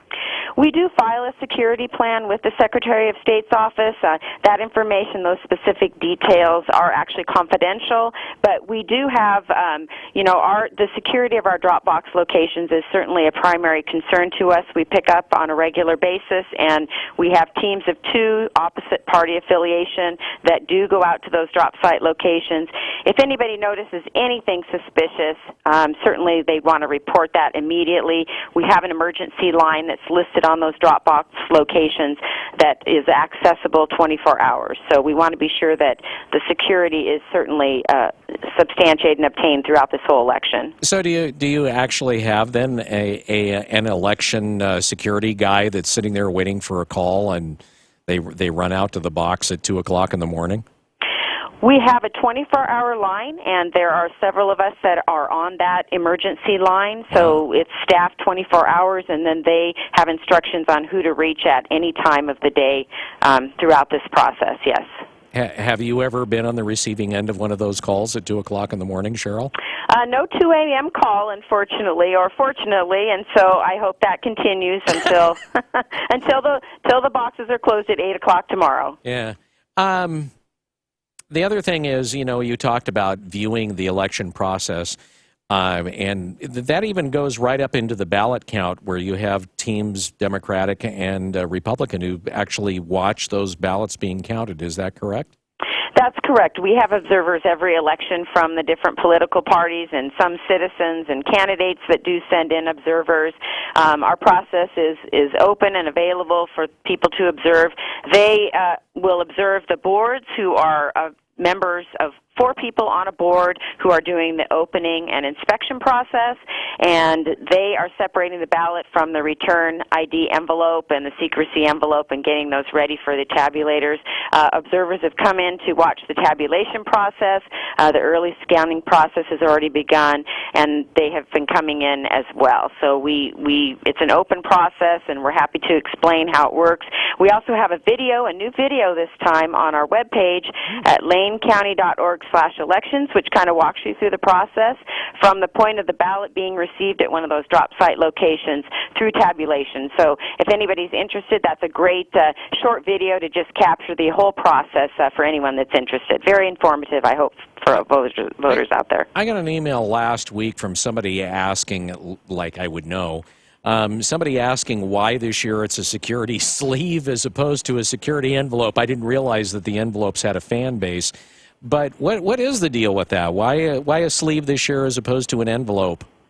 Well, Lane County does not use a security sleeve. We do still use a secrecy envelope. It is optional, but we use an envelope. So that's what we have here in Lane County. Other counties, some have switched. There's a cost factor there involved, and certainly they can be less expensive than the regular security envelope. But here in Lane County, we are using the envelope. That's still our process. Obviously, the person who wrote was not in Lane County. So did that change recently? I mean, that you could use a sleeve or an envelope? I mean, was that like I don't know, some sort of decision that was made on high at the Secretary of State's office? No, this decision is usually made at the county clerk level.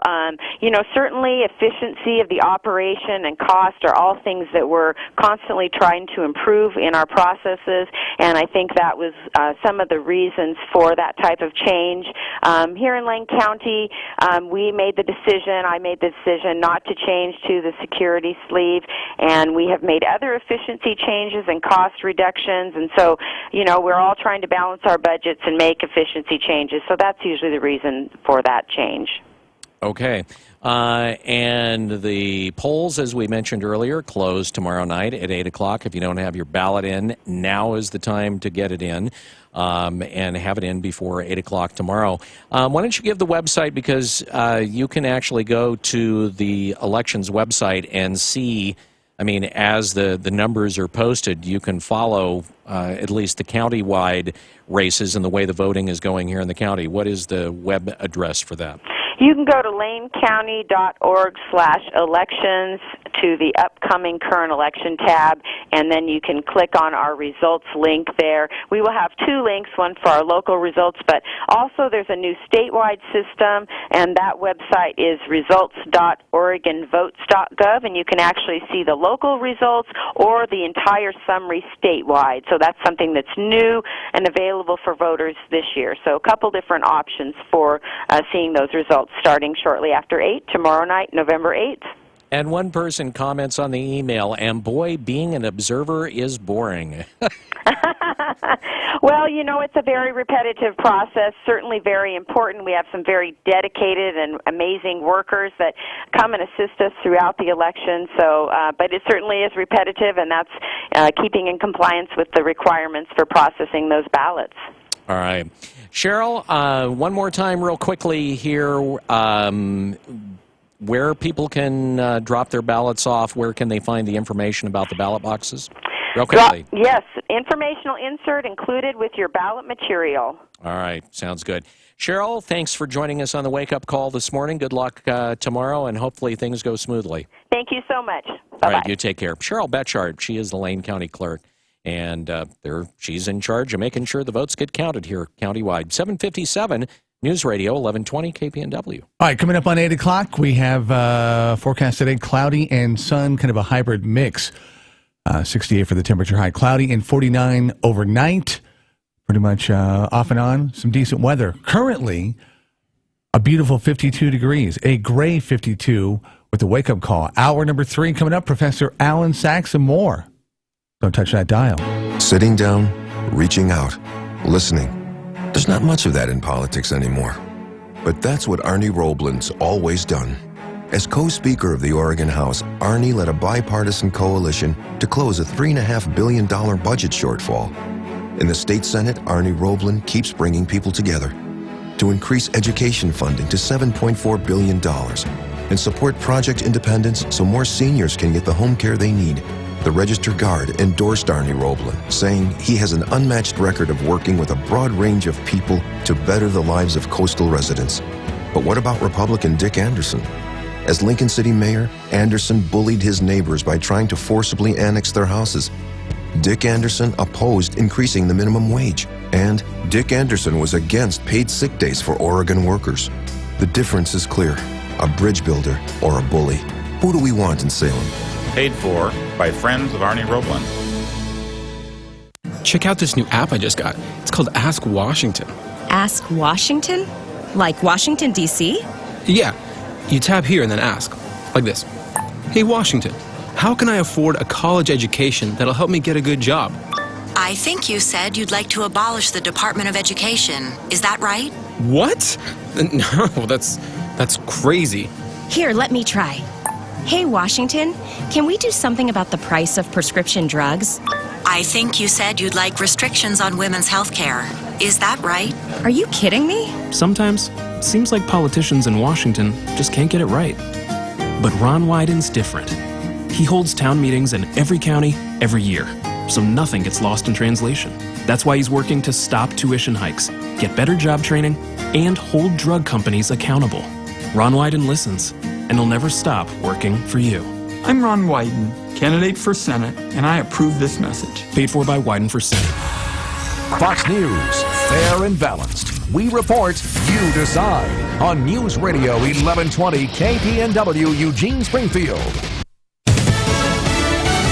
Fox News Radio, I'm Dave Anthony. A lot of Americans don't trust Hillary Clinton, but they're also worried Donald Trump doesn't have what it takes to be president. In a new Fox poll just out the day before the election, Fox's Rachel Sutherland live in Washington. Dave, the election eve poll shows Clinton has a 4-point national lead over Trump, 48-44. Likely voters still have an unfavorable view of both candidates. A majority thinks Clinton and Trump are both dishonest and untrustworthy. However, when asked who has the temperament to serve as president, 60% picked Clinton compared to 37% for Trump. The poll also shows independent voters favor Trump over Clinton, 42-36%.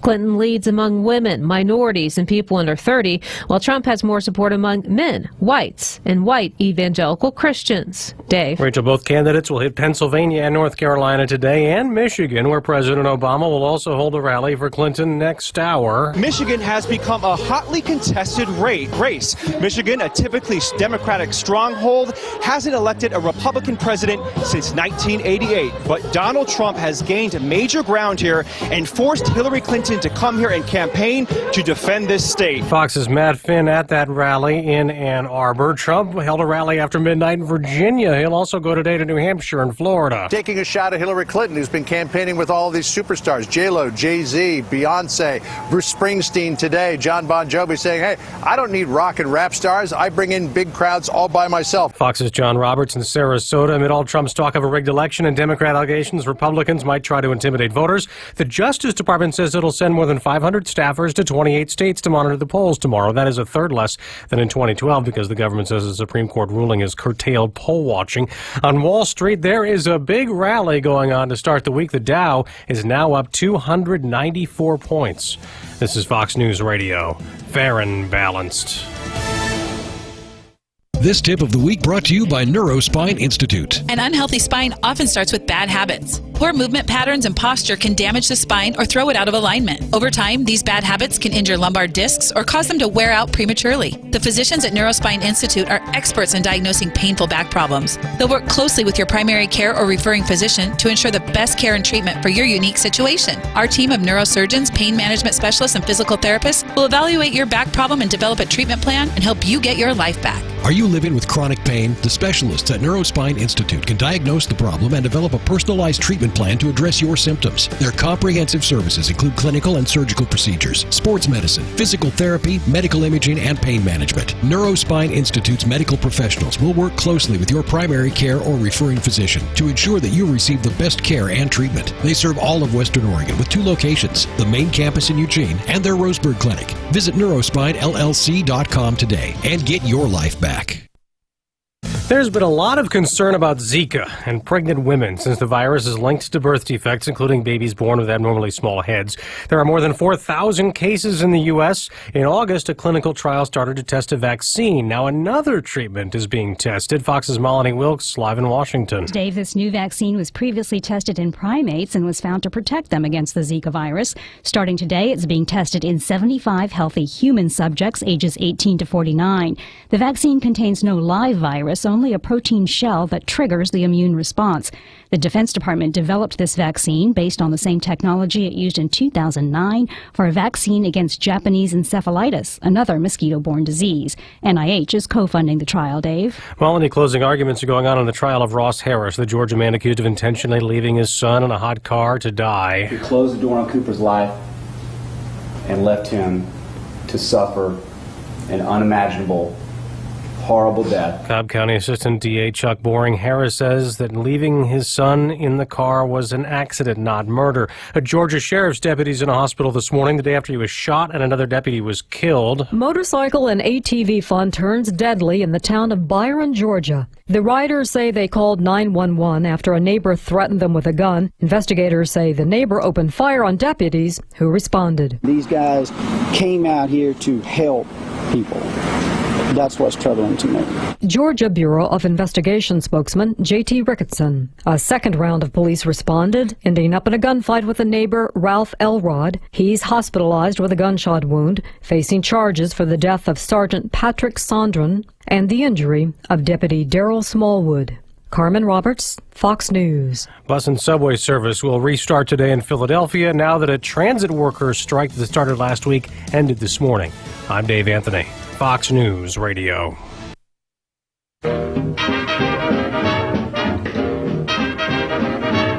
Good morning. Welcome into the hour number 3 of the Wake Up Call. News Radio 1120, KPNW at 8:05. Cloud cover with intermittent sunshine. Well, that's how we'll call it. 68 for the high, cloudy and 49 overnight. A beautiful 52 degrees. By the way, election day here, a little bit different than you find in other parts. But apparently you can still take advantage of some freebies. I guess you need to somehow get some kind of proof.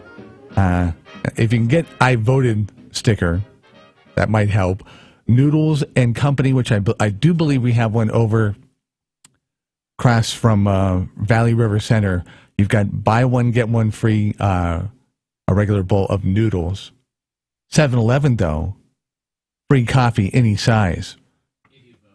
If you vote. If you vote. Krispy Kreme has a free glaze. How do you prove that? That was my point originally. Some kind of proof. You probably have to go in and convince them. Okay, I just want to let you know, I voted. Give them a copy of I voted. Who you voted for. Cabela's has free shipping on clothing and footwear of $49 or more. And World Market, 25% off on furniture. And that runs, it looks like, for the majority of November. So starting tomorrow.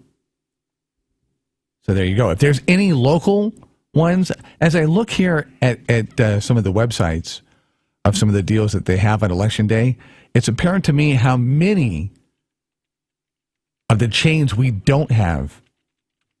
There's a ton of them out there.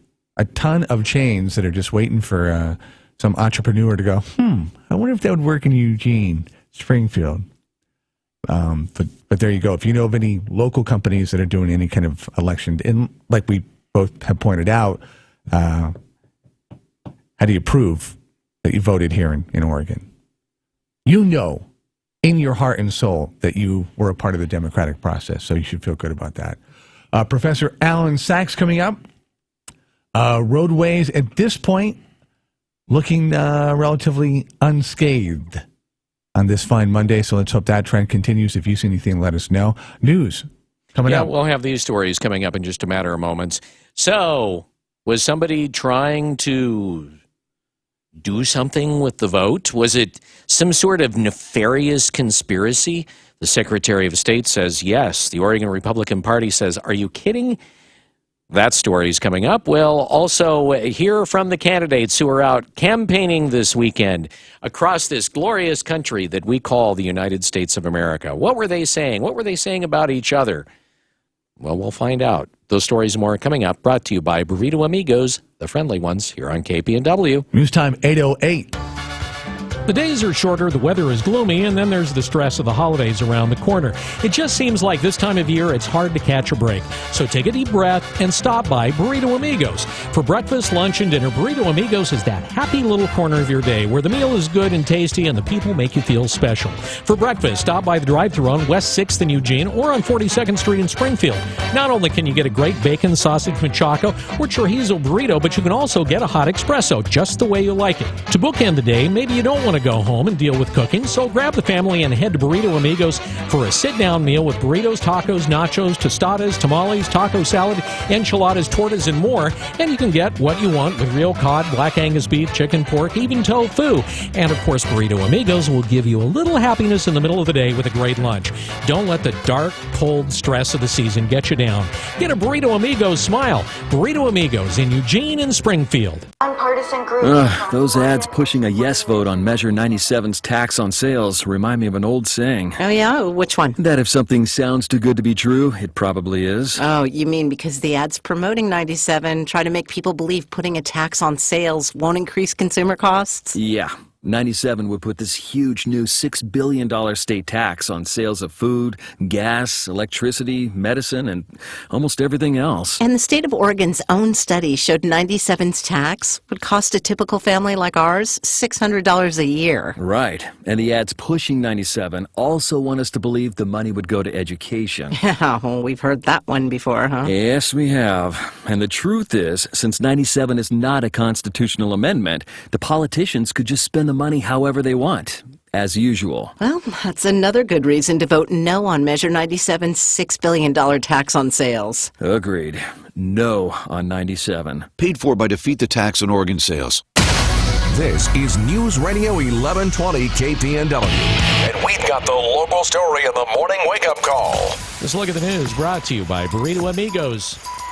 Featuring great breakfast burritos and fresh brewed locally roasted coffee for a tasty start to your morning. And by the way, if you have any candidates you're not sure about, write in Burrito Amigos Bacon Burrito. Just do it. You'll feel better about yourself.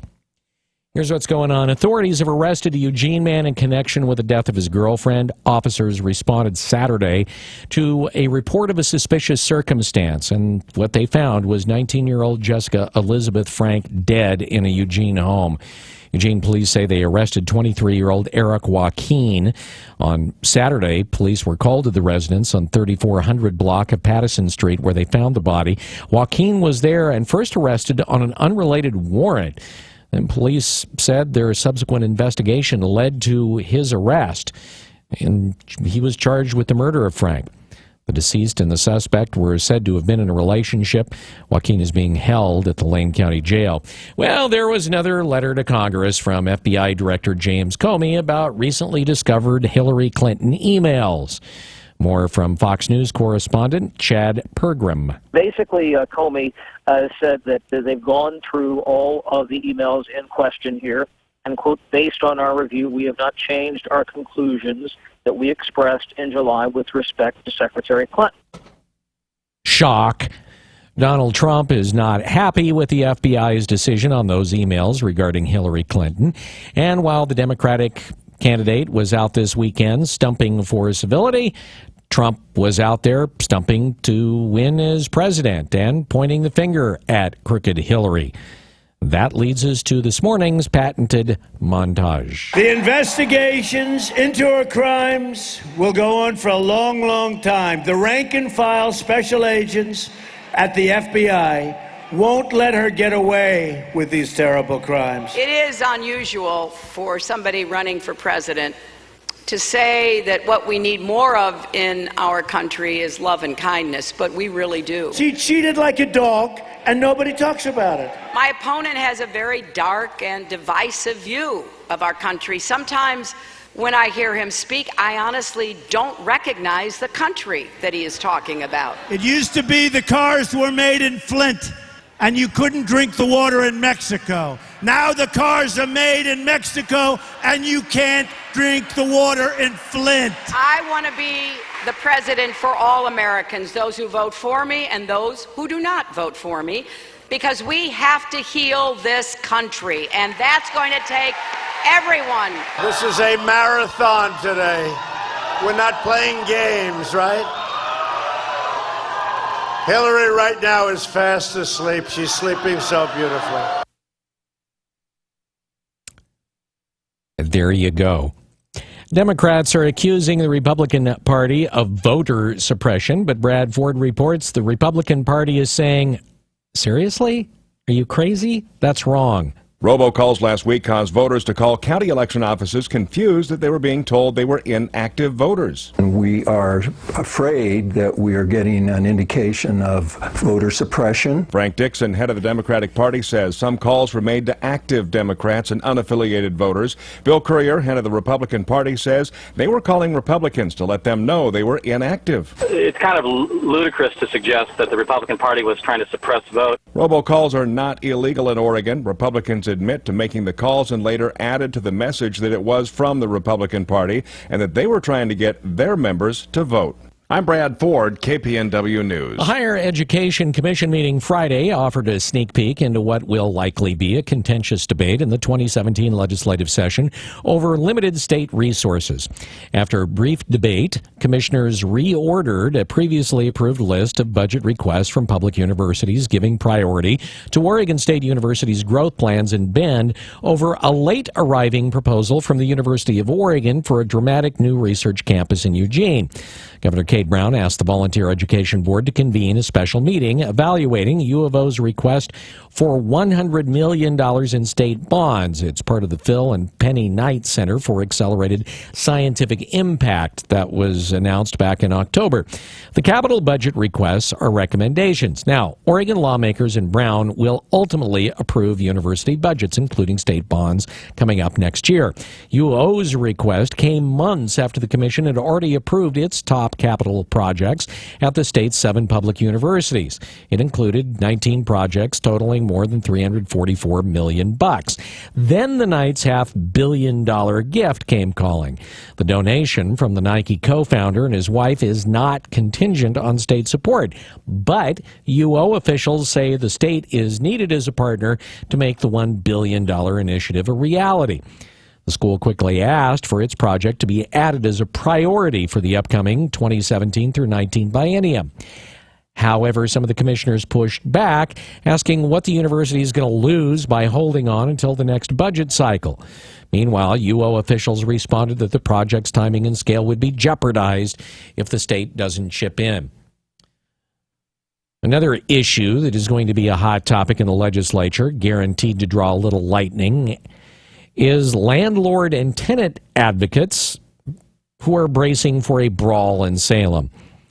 As Portland's affordable housing crisis deepens and spreads, there's growing calls for laws to allow for rent control, prevent tenants from being evicted for no stated cause, and protecting residents in mobile home and manufactured home parks. But just as landlord-tenant disputes reached a fever pitch in Oregon, a pair of long-standing statewide coalitions formed to vet landlord-tenant bills and strike compromises has totally disintegrated, which is going to make it harder to forge a majority for landlord-tenant bills in the 2017 legislative session. The two coalitions, one for apartments and one for mobile home manufactured home parks, recently fell apart after landlords flatly refused to talk about rent control, no-cause evictions, and enforcement of state laws for manufactured home parks. Stymied by the inability to discuss their biggest concerns, tenant representatives then walked out of both groups. Both blow-ups came after landlords insisted they get to appoint a co-chair for each coalition, Portland lobbyist John DiLorenzo, who could veto any agenda item. Both coalitions have long been moderated by John Van Lightingham. He's a Eugene legal aid attorney who is sympathetic to tenants but strives to get consensus from both sides. It's expected the rift will not be closed by the time the legislature meets in February.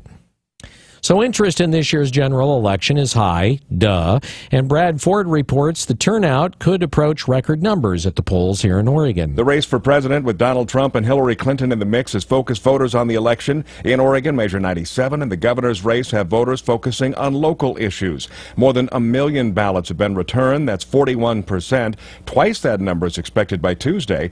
It is too late to mail your ballot. Oregonians need to find an elections drop box and get it delivered by 8 p.m. Tuesday night for your vote to count.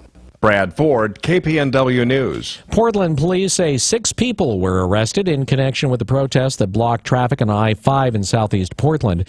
Saturday night's protest was in conjunction with a nationwide protest called the Million Mask March. Apparently, Portland wasn't holding up its end of the deal. The group of protesters temporarily blocked northbound traffic on the freeway, causing long delays. Police initially focused on stopping traffic to avoid collisions between drivers and protesters on the freeway. Read that as angry drivers running over the protesters. Protesters left the freeway and then marched on city streets, and that's where they were arrested. The six ranged in age from 25 to 51. The charges included disorderly conduct, trespass, and also interfering with a police officer. Radical environmentalists have renewed a push to remove 4 giant dams from the Snake River in southeast Washington to save ostensibly wild salmon runs. They're complaining to a federal judge in Portland agencies to take a new look at all approaches to manage the dams, including tearing them down. The Snake River stretches 1,000 miles from Wyoming's western border to the Columbia River in Washington. For much of its history, the river and its tributaries produce salmon runs that sustain Native American tribes. The 4 dams provide over 5% of the region's electricity. A recent federal report says if the dams removed, a new natural gas plant would be needed to replace the lost electricity, and it would increase the cost of electricity for those that receive their electricity from the Snake River.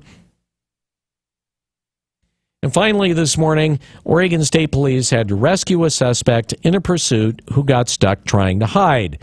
It's where he was trying to hide that makes the story, well, fun. Brad Ford has the details. A trooper spotted a stolen Chevy Tahoe in the parking lot of a Jack in the Box in Ontario. The driver fled, and the trooper called off the pursuit for safety reasons. They were searching on the ground and in the air for 2 men from the truck. One man was found walking on BLM land. They found the truck crashed into a ravine and followed footprints for a mile. They found the dog that was in the truck, and the dog went into a badger hole. They heard a man inside screaming for help. 22-year-old Greg Morrow was trapped 8 feet underground. He was wedged in feet first and starting to lose the feeling in his hands when officers dug him out. He was treated at a hospital and arrested. I'm Brad Ford, KPNW. As I've said earlier, that story would only be made better if the badger actually came home and found the man in the badger hole. You can't have everything. It's 8:20. This look at the news brought to you by Burrito Amigos, the friendly ones on KPNW. Wake Up Call Sports on News Radio 1120 KPNW. C.J. McCollum picked up the slack for a off Damian Lillard night by scoring a career-high 37, or matching that career-high 37 points. Trailblazers all over the Grizzlies, 194. LA Lakers, they're competitive for the first time in a couple years. They downed the Phoenix Suns 119-108. I think it's safe to say we'll have 2 fresh teams in the Super Bowl come February. Denver Broncos got outplayed by the Oakland Raiders. Last night they beat the defending Super Bowl champs, Denver Broncos, 30-20. San Francisco 49ers got dominated by the New Orleans Saints at home. Saints quarterback Drew Brees, a pair of touchdown passes to Michael Thomas and one to Mark Ingram. Saints win 41-23. San Francisco 1-7. To Preps, Cresswell makes it close in their third 3A championship game in volleyball and losing 3 to Cascade Christian. Still a great season for the Bulldogs. Sheldon girls soccer eliminated from the playoffs, but the football team continues. 56-14, they won over South Salem Friday night. Lowell also piled on 56-22 over Camas Valley. Oregon got manhandled by USC 45-20 in football, while Oregon State lost to Stanford 26-15. If you're keeping track, 19 days away from what might be the version of a bowl game for the Ducks and for the Beavers, for that matter. 19 days away from Civil War. Wake Up Call Sports on KPNW, brought to you by Max Muscle, where you can always try before you buy. Max Muscle on Franklin across from Market of Choice. News time 8:22. KPNW weather brought to you by Ramjack West. Do you have foundation problems? Ramjack can fix that. Get your free quote at ramjackwest.com. Good morning to you and yours. If you're headed out that door in the next few minutes, I am tracking a few spots of patchy dense fog, but it's off and on out there. Not a major deal. It'll burn off by about 10 a.m.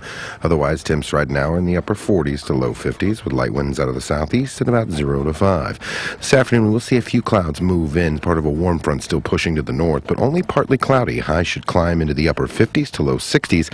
63 here in town. Winds will shift to the south at 5 to 10. Now, we are tracking this high pressure still moving to the north, and tomorrow, absolutely perfect for Election Day. Mostly sunny skies, but late in the evening, about a 70% chance of an isolated shower or two as another weak cold front pushes onshore. I'm Chief Meteorologist Chris Nation, the NBC 16 Weather Center, hoping you have a fantastic day. Does your home or business have foundation problems? Ramjack can fix that. Discover why Ramjack is the only foundation company you'll ever need. Get your free in-home evaluation at ramjackwest.com. Choose Ramjack. CCB 146906. Farmers, growers, anyone involved in the agriculture industry need to plan on coming to the 16th annual Willamette Valley Ag Expo, November 15th through the 17th in Albany. Over 170 vendors offering the latest innovations, equipment, and cost-saving ideas for your farm, ranch, orchard, or hobby farm. This show is a must-see because it's produced by the Willamette Valley Ag Expo Board, a nonprofit with a vested interest in your success. There's daily seminars and classes including core pesticide training, forklift certification, and more. This year, the antique farm equipment display is even larger and well worth seeing. Bring your family Wednesday night for the expanded Oregon Dine-Around. Ag Expo admission is just $4 and includes a $2 discount on a chicken fried steak lunch each day. The 16th annual Willamette Valley Ag Expo at the Lynn Fair and Expo Center on I-5 at exit 234 in Albany. Show hours are Tuesday 9 to 6, Wednesday 10 to 9, and Thursday 10 to 5. Parking is free. More information online at wvaexpo.com or call 800-208-2168. My dad was my high school wrestling coach, and he told me you never give up, no matter what the score. That's how I approach the tough fights in Congress. Most people in Congress talk a good game, but don't get things done. Not Peter DeFazio. He delivers. Every day he gets up and fights for Oregon workers and their families. I'm fighting big corporations who want tax breaks while they ship jobs overseas. I voted against NAFTA and every unfair trade agreement under Clinton, Bush, and Obama. And I've pushed for Buy American legislation to require the federal government to purchase products made in the U.S. Peter DeFazio, a top wrestler in high school. He's a fighter, taking on big corporations that care more about profits than people, and Wall Street bankers who crashed our economy. Peter DeFazio is in our corner, fighting to hold them all accountable. I'm Peter DeFazio, candidate for Congress, and I approve this message because if my wrestling opponents couldn't pin me, corporate America's not going to have any better luck. Paid for by DeFazio for Congress. You've heard me talk about glutamine and how important it is for your body. It repairs every cell in the human body, giving you overall optimal health. It's odorless, tasteless, and flavorless. Stop by, give it a try. You won't taste a thing. Max Muscle, Franklin Boulevard in Eugene. To get to the truth, you need the facts, especially when you're shopping for a new car like the 2016 BMW X1. It's a fact that the X1 has 9.9 more cubic feet of rear cargo space than the Mercedes-Benz GLA 250 4MATIC and 10.4 cubic feet more than the Audi Q3 2.0 T Quattro. Hurry in and test drive the X1 today. BMW, the ultimate driving machine. Based on BMW X1 xDrive 28i versus Mercedes-Benz GLA 250 4MATIC and Audi Q3 2.0 T Quattro.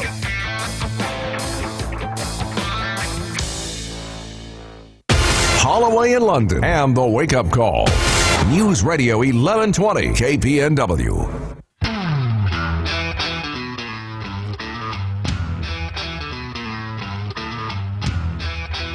News Radio 1120 KPNW. How are you feeling this morning? Are you okay? Is everything going well for you? You feeling like, it's a day? No problems there? Is everything going well? I hope so. Here we are, the day before elections, and my gosh, if things couldn't be more entertaining. And we're going to talk to our good buddy Alan Sachs here in just a matter of moments if we can get him on the phone, and we'll chat it up about the upcoming election that tomorrow is going to take place.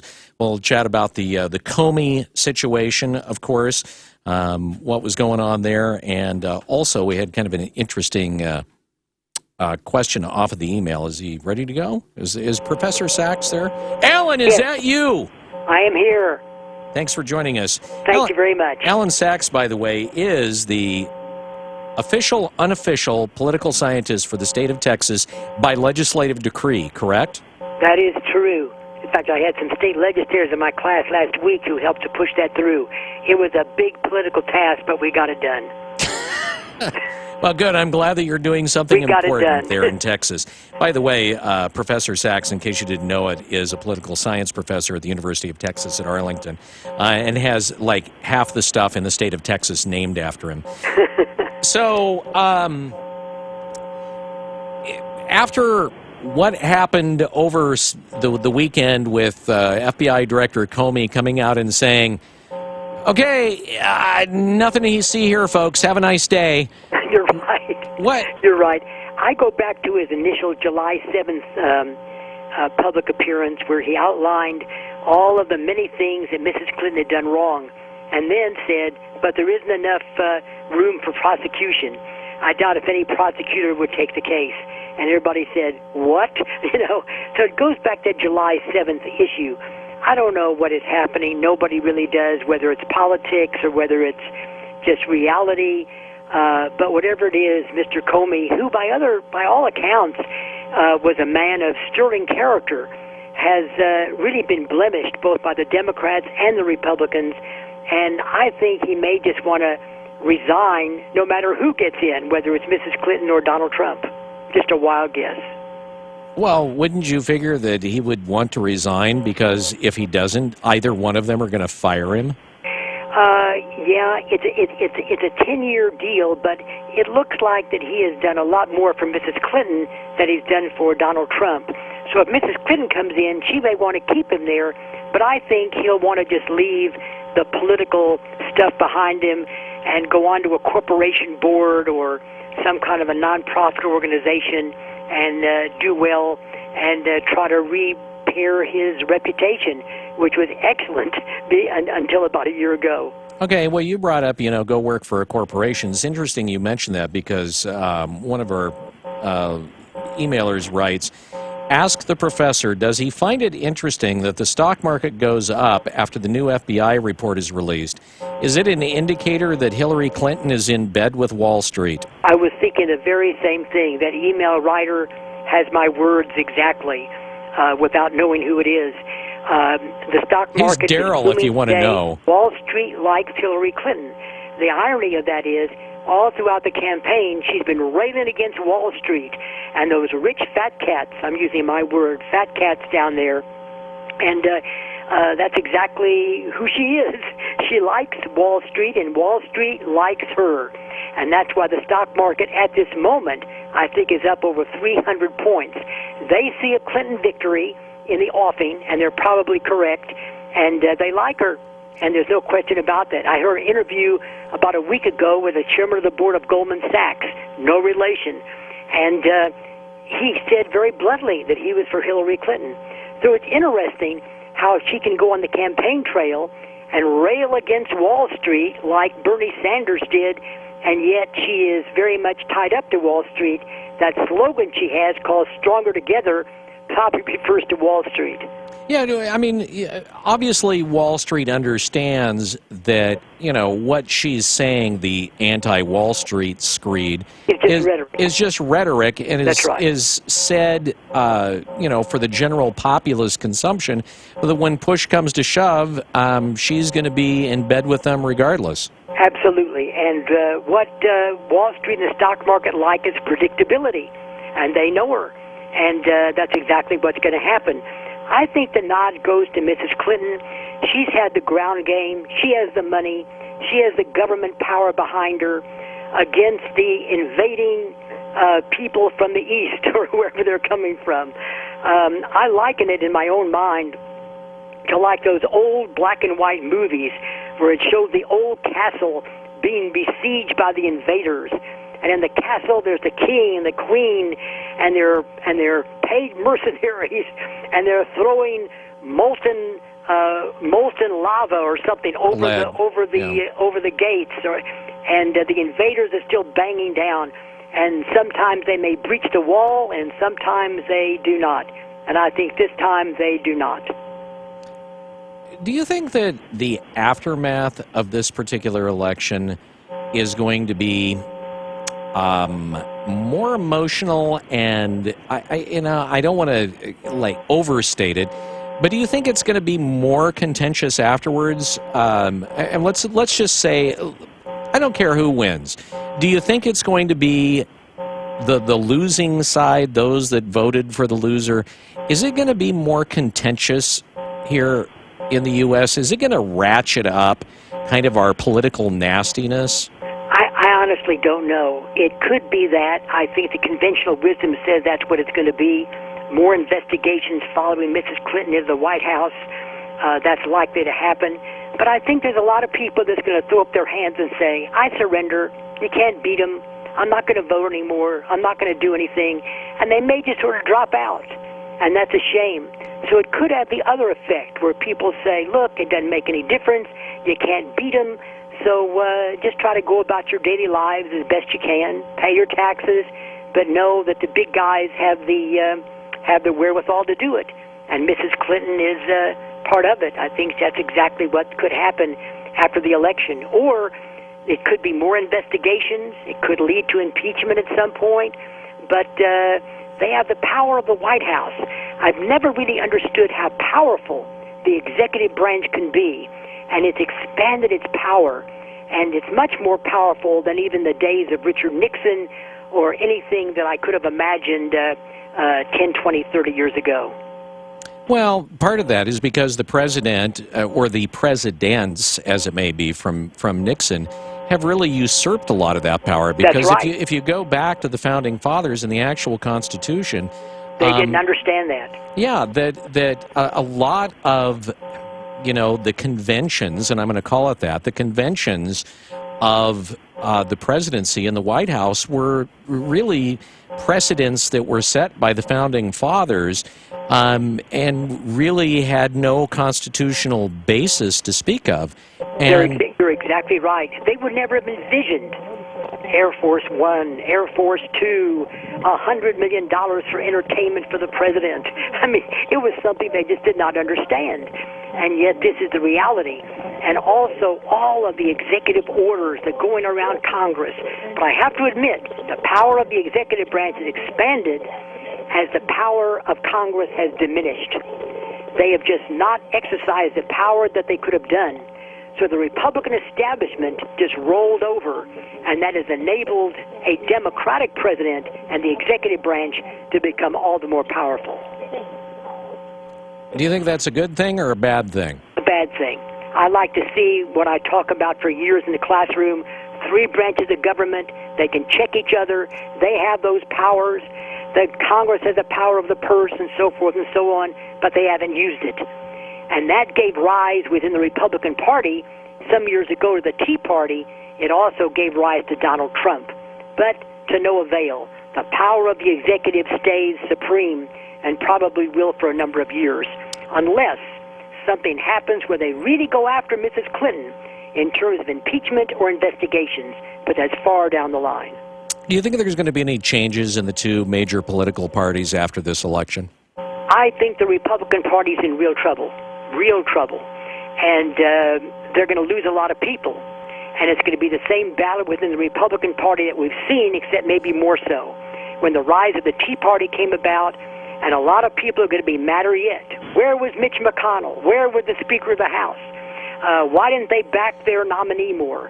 And I think all those things are going to bubble to the surface, and they already are. See, I was thinking about that the other day and wondering if some of the defectees are going to kind of be a part of this potential third party. I don't know if the third party is going to exist or not. I think it's going to be more like people are just going to fall away and become less politically active, just give up, just surrender. And I think that's what I see. The enthusiasm just does not work against the power structure. And both both Bernie and Donald, in some ways, were on the same page with that. But you can't beat them. All right. Hey, Professor Sachs, you have a great rest of your day. And, thank you so much. It's raining here very, very much. Oh, it is. But I don't know but I think tomorrow for the voting, it's going to abate somewhat. Well, thank you. I'm glad that you've given us the... I'm giving you a weather report. Well, thank you. I appreciate that. Sir. Because Thank you're you in very much. Oregon, your Texas weather report is important. Texas weather report for Oregon. Yeah. That's right. Have a good Thank one. you very much, sir. All right, take care. That's Professor Alan Sachs on the Wake Up Call this morning. It's News Radio 1120 KPNW. The Bloomberg Market Report, sponsored by Pacific Continental Bank, serving your business and community in Eugene for over 40 years. This is a Bloomberg Market Minute. Traders are seeing a status quo outcome for the election. Democrat in the White House kept in check by Republicans in Congress, so we are seeing stocks soar this morning. Rural phone operator Windstream agreed to buy 1990s internet darling Earthlink in an all-stock deal valued at $1.1 billion, including debt, giving the struggling company scale and cost savings to better compete in the telecommunications market. Warren Buffett is sitting on more cash than ever. His Berkshire Hathaway had almost $85 billion on its books as of September. This is likely to spark speculation about what he'll buy next. The potential fees that could come from working on Uber's initial public offering are the stuff of dreams for bankers, yet at least two investment banks, JP Morgan and Deutsche Bank, passed on selling shares of Uber to their high net worth clients. Shares eventually sold by other banks back in January because Uber wasn't willing to provide financial details about its business. And that's according to people with knowledge of the matter. Courtney Donahoe, Bloomberg. Sitting down, reaching out, listening. There's not much of that in politics anymore. But that's what Arnie Roblin's always done.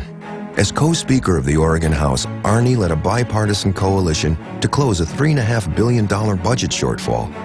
In the state Senate, Arnie Roblin keeps bringing people together to increase education funding to $7.4 billion and support project independence so more seniors can get the home care they need.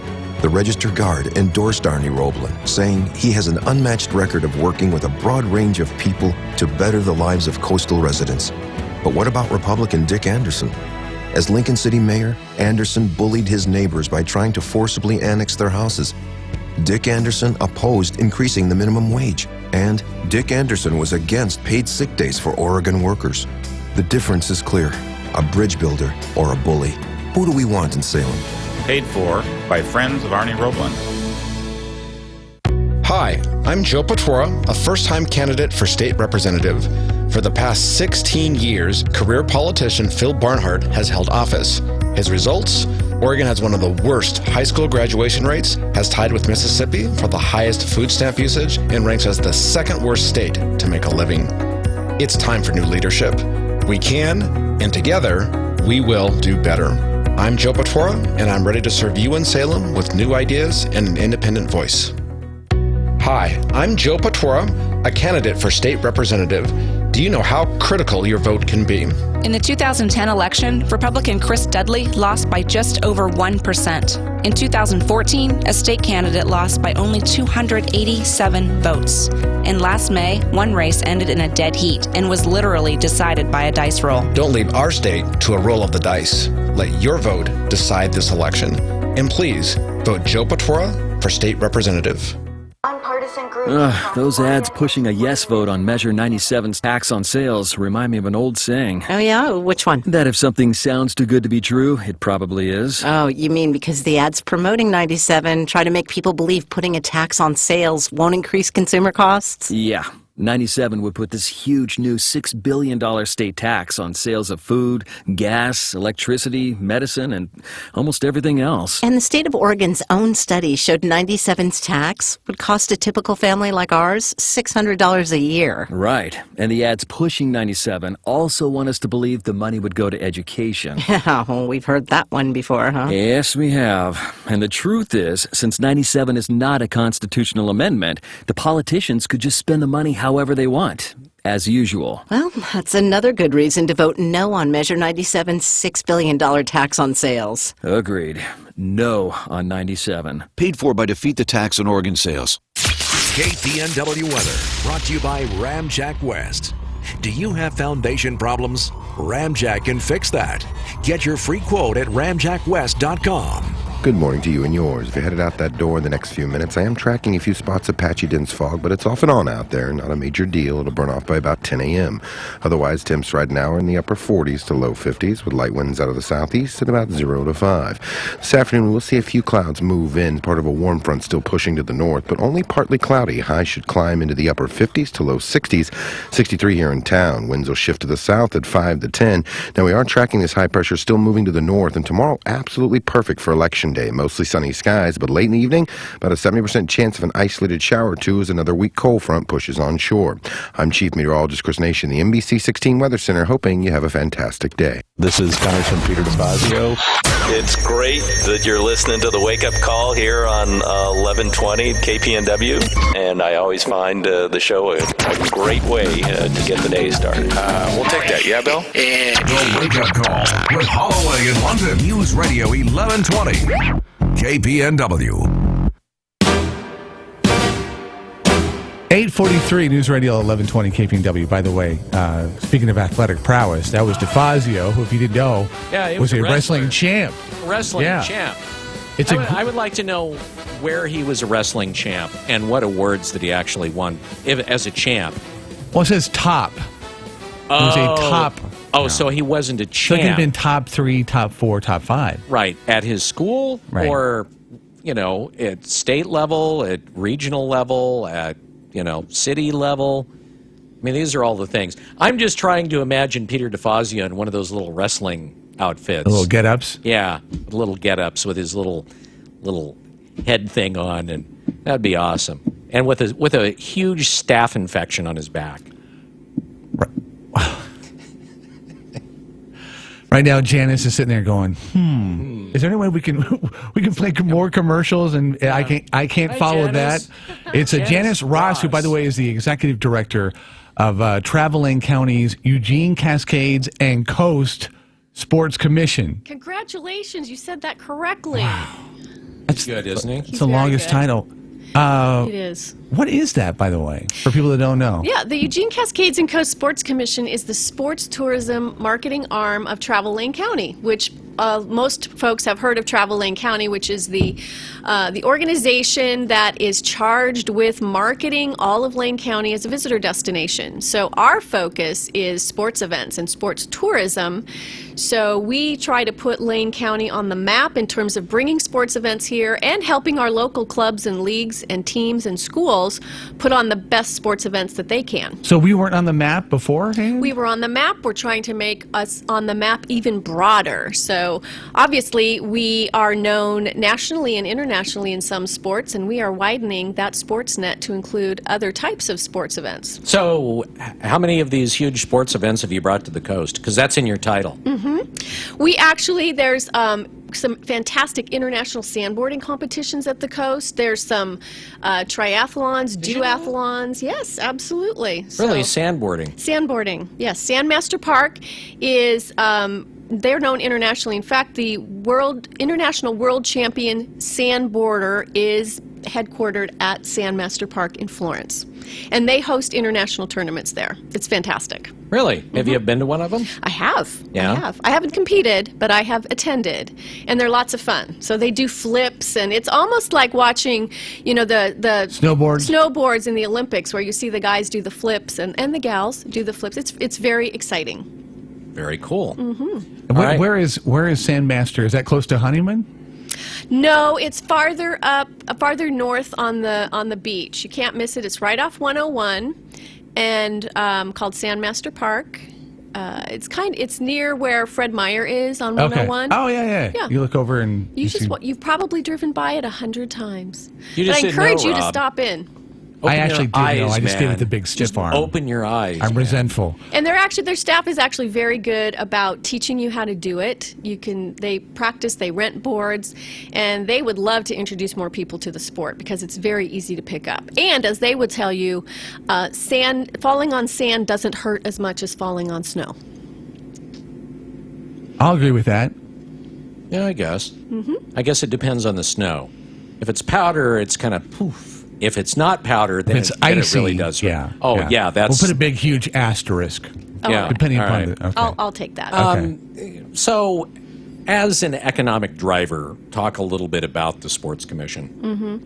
Well, the Sports Commission, again, in our efforts to bring in sports events and help local clubs incubate new sports events. I like that word. I like that word. Like that. Incubate. Incubate's it's a nice little keyword right now. Yeah, We right. actually, in our last fiscal year, which ran from July 1 of 2015 to June 30, 2016, we actually touched 42 sports events, whether that was bringing them in or assisting them once they, when they got a hold of us. So we provide services as well. But that was nearly 140,000 participants, and that doesn't include spectators. That's athletes that Wow. came in and generated just under $67 million in direct visitor spending. There's no multipliers on that. That is actual conservative estimates of what an athlete or participant might spend on their overnight accommodations, their food, buying gas, things like that. So it really makes a tremendous difference in the local economy. And because that's our last fiscal year, which ended June 30th, that doesn't even include the Olympic track and field trials, which started July 1.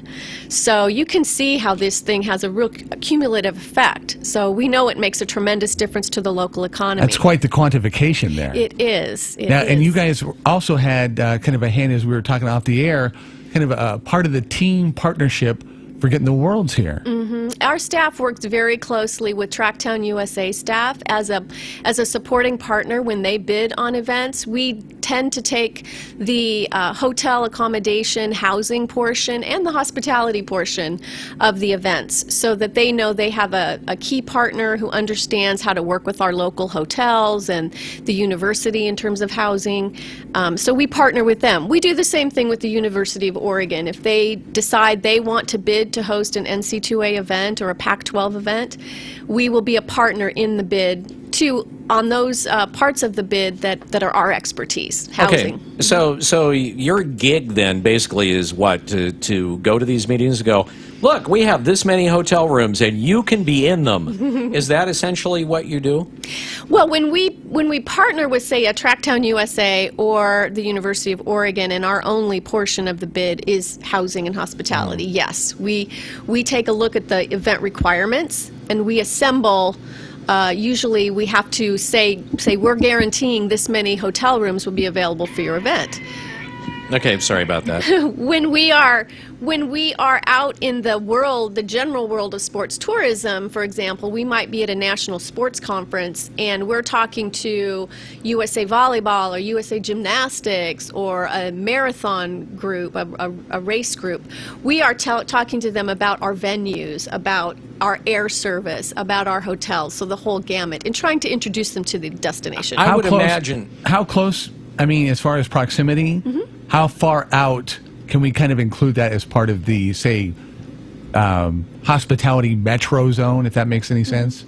Well, we are a county-wide organization, so we are always looking for those opportunities to not only bring the larger events to the Eugene-Springfield Metro, which of course has our largest concentration of both sports facilities and hotel rooms, but we also look at those right-size events that we can bring to Cottage Grove or Florence. You know, there's amazing high-end rowing competitions on Dexter, so we are always looking for those. We bring events to Fern Ridge. We bring events, you know, any place you can think of that we can match an event to a venue, whether it's a facility or a natural venue. That's what we're looking for. Does Junction City have any natural venues for They anything? have some great ballparks, so yes, I would say, and they do some tournaments there. And that, you didn't even skip a beat on that one. There we go. What tournaments? Like American Legion or? Yeah, some youth baseball, softball tournaments. Yeah. Yeah. So you would be surprised. Sometimes, you know, I have other destinations. Usually it's a mayor or a city staff person will approach me at a statewide conference, for example, and say, well, it's easy for you. You have Hayward Field, you have Autzen Stadium, you have arenas. You know, I live in a tiny little town. What can I do? And I said, do you have a school with a gymnasium? Do you have a small conference? Do you have an empty field? Then you can be in the sports tourism arena, because that's sometimes what it takes. You scale to what you have, and those are the events that you go after. So we go, and because, again, we're countywide, we go after those smaller events and the larger marquee events. If you have a barn, you have a natural venue. You do. Yeah. You do. Yeah, in fact, it's interesting. We are working with a group, International Drone Racing Association, and they look for interesting, large indoor spaces to have their drone races, because right now they can't have them outside due to FAA regulations. How come you don't tell us about the drone races? Why don't I get an email on that? We would be all over that kind of stuff. Would you? Would you let them hold it here in your studio? Heck yes. Yeah. Are you kidding? That would be fantastic. You bet. Wait. Okay. She's being sarcastic. We're serious. I love it. We're serious. The whole hallway. It could be in the hallway. We could open the studios up. It would be awesome. Yes. If they want to hold trials here, you bet. All right. Good. Bring them in. You're in. While we have a chance, talk about the Sportstown Awards. Yes. The second annual Sportstown Awards. This is an event that we created for the first time last year to honor and recognize athletic achievement throughout Lane County. It's a red carpet event held at Valley River Inn. We had over 300 people attend our first year, which was held this past June. So our second annual will be Thursday, June 1st, Valley River Inn. Again, a red carpet event. You'll be hearing more about it as we get into 2017, but basically we look for several categories. We accept nominations from the public at large, and our top award, we honor the top male and female Student Athlete of the Year, and that comes from nominations from every single high school in Lane County. So it's a really inclusive, wonderful event, a feel-good event. Jordan Kent is our MC. He'll be back again for 2017. You want more information on it and watch the website, it's sportstownawards.com. Talk about just one or two of the other categories that you have, too, besides the ultimate. Sure. We had Sustainable Event of the Year. That was an award that the City of Eugene sponsored, because that's one of our particular strengths of our destination nationally, is our emphasis on sustainability in our sports events. And so we had the Roller Girls won for the Big O tournament, because that is a wonderfully sustainable event, so that was pretty exciting.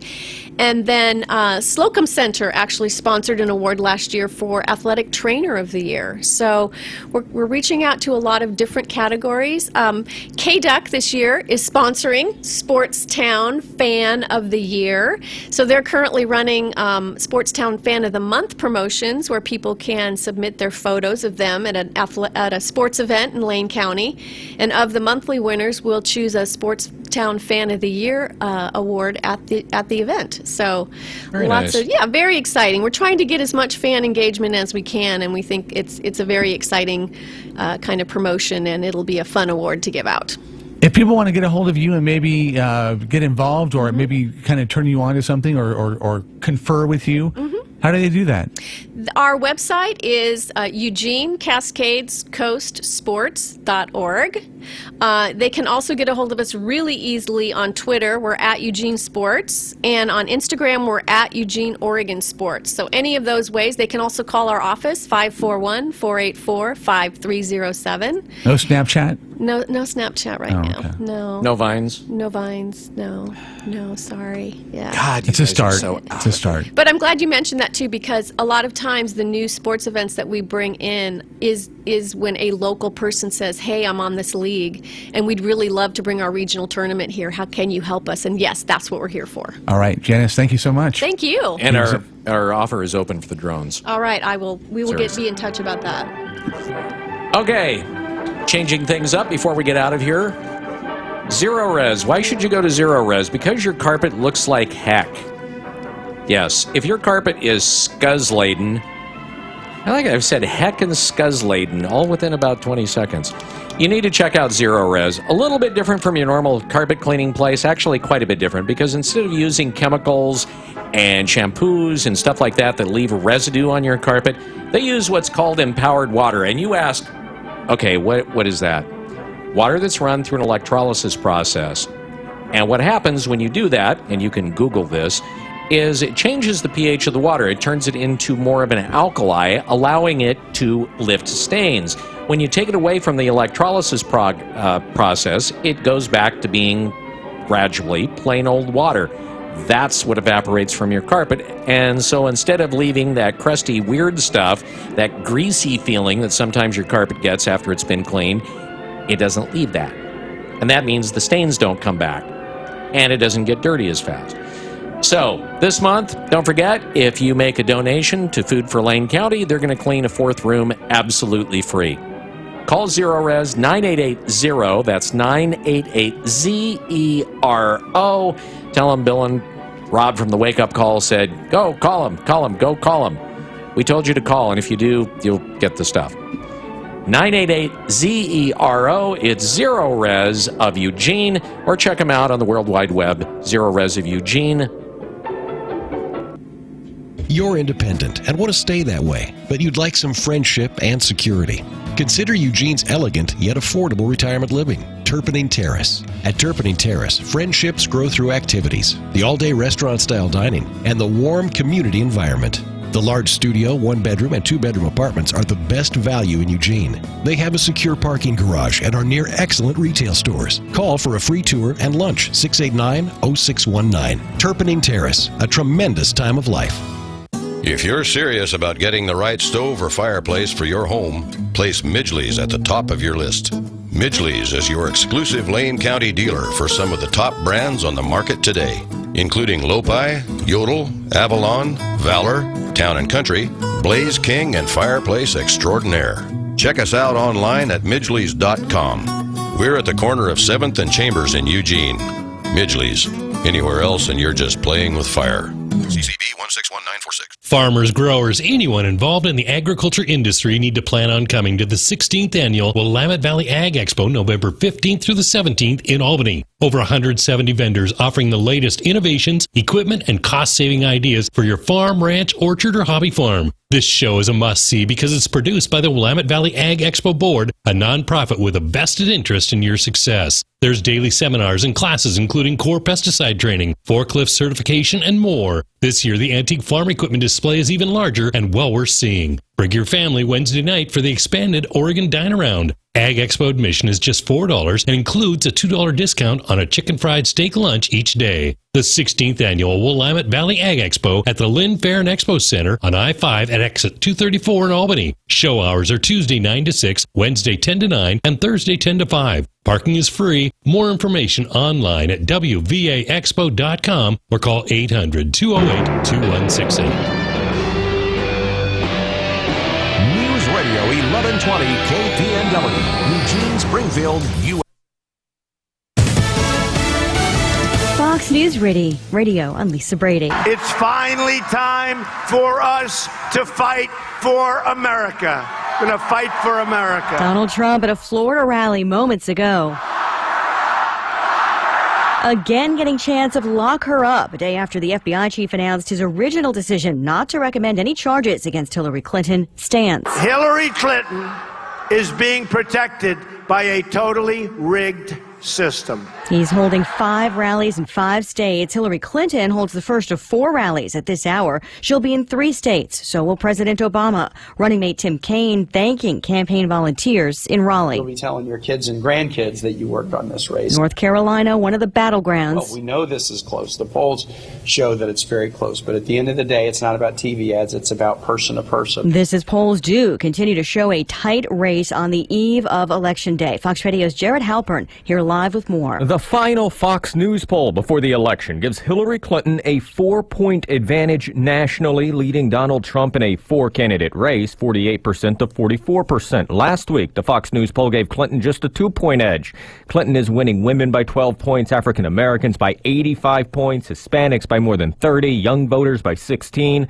Levels of support similar to President Obama's coalition. Trump leads among men, white voters, evangelical Christians, and white voters without a college degree, all by about similar margins as Mitt Romney 4 years ago. Lisa. Meantime, Jared, a just released Monmouth poll gives Clinton a 6-point lead nationwide. A huge rally on Wall Street considered to be relief over the latest FBI announcement. The Dow is up more than 340 points.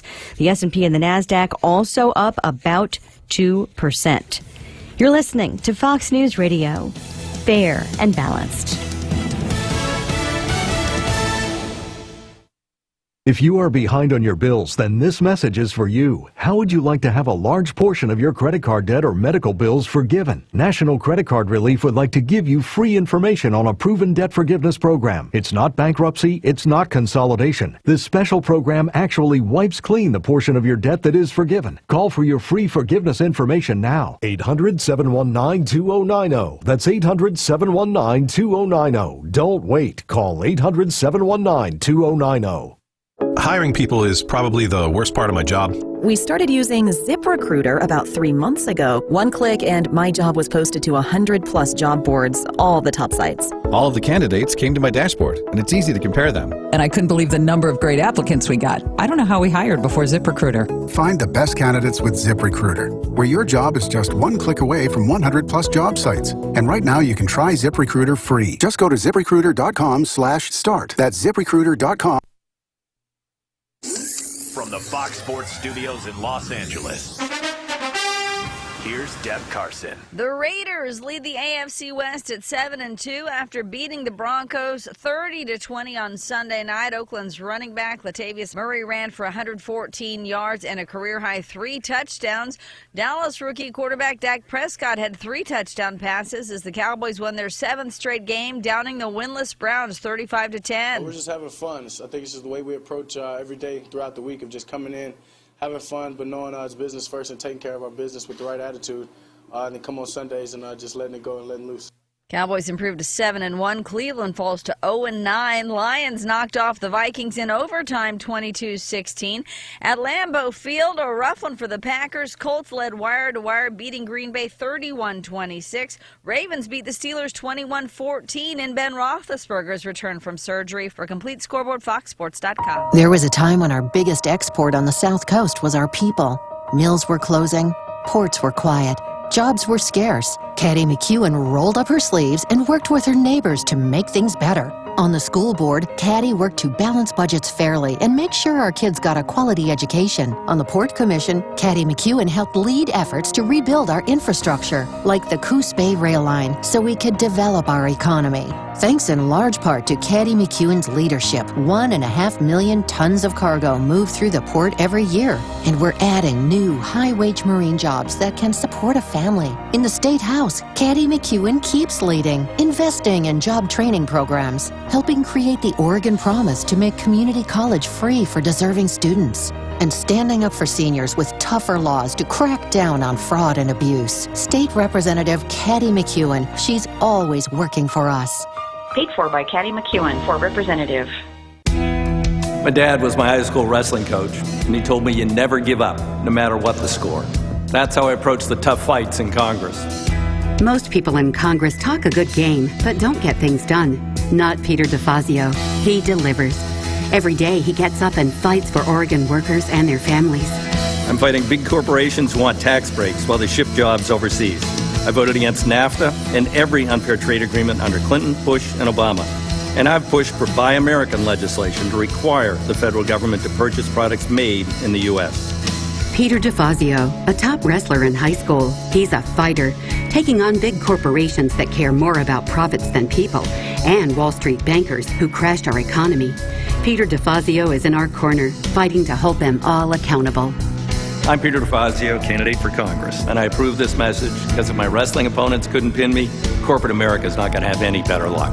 Paid for by DeFazio for Congress. It's 9:06 and time for Rush. Rush Limbaugh on News Radio 1120 KPNW.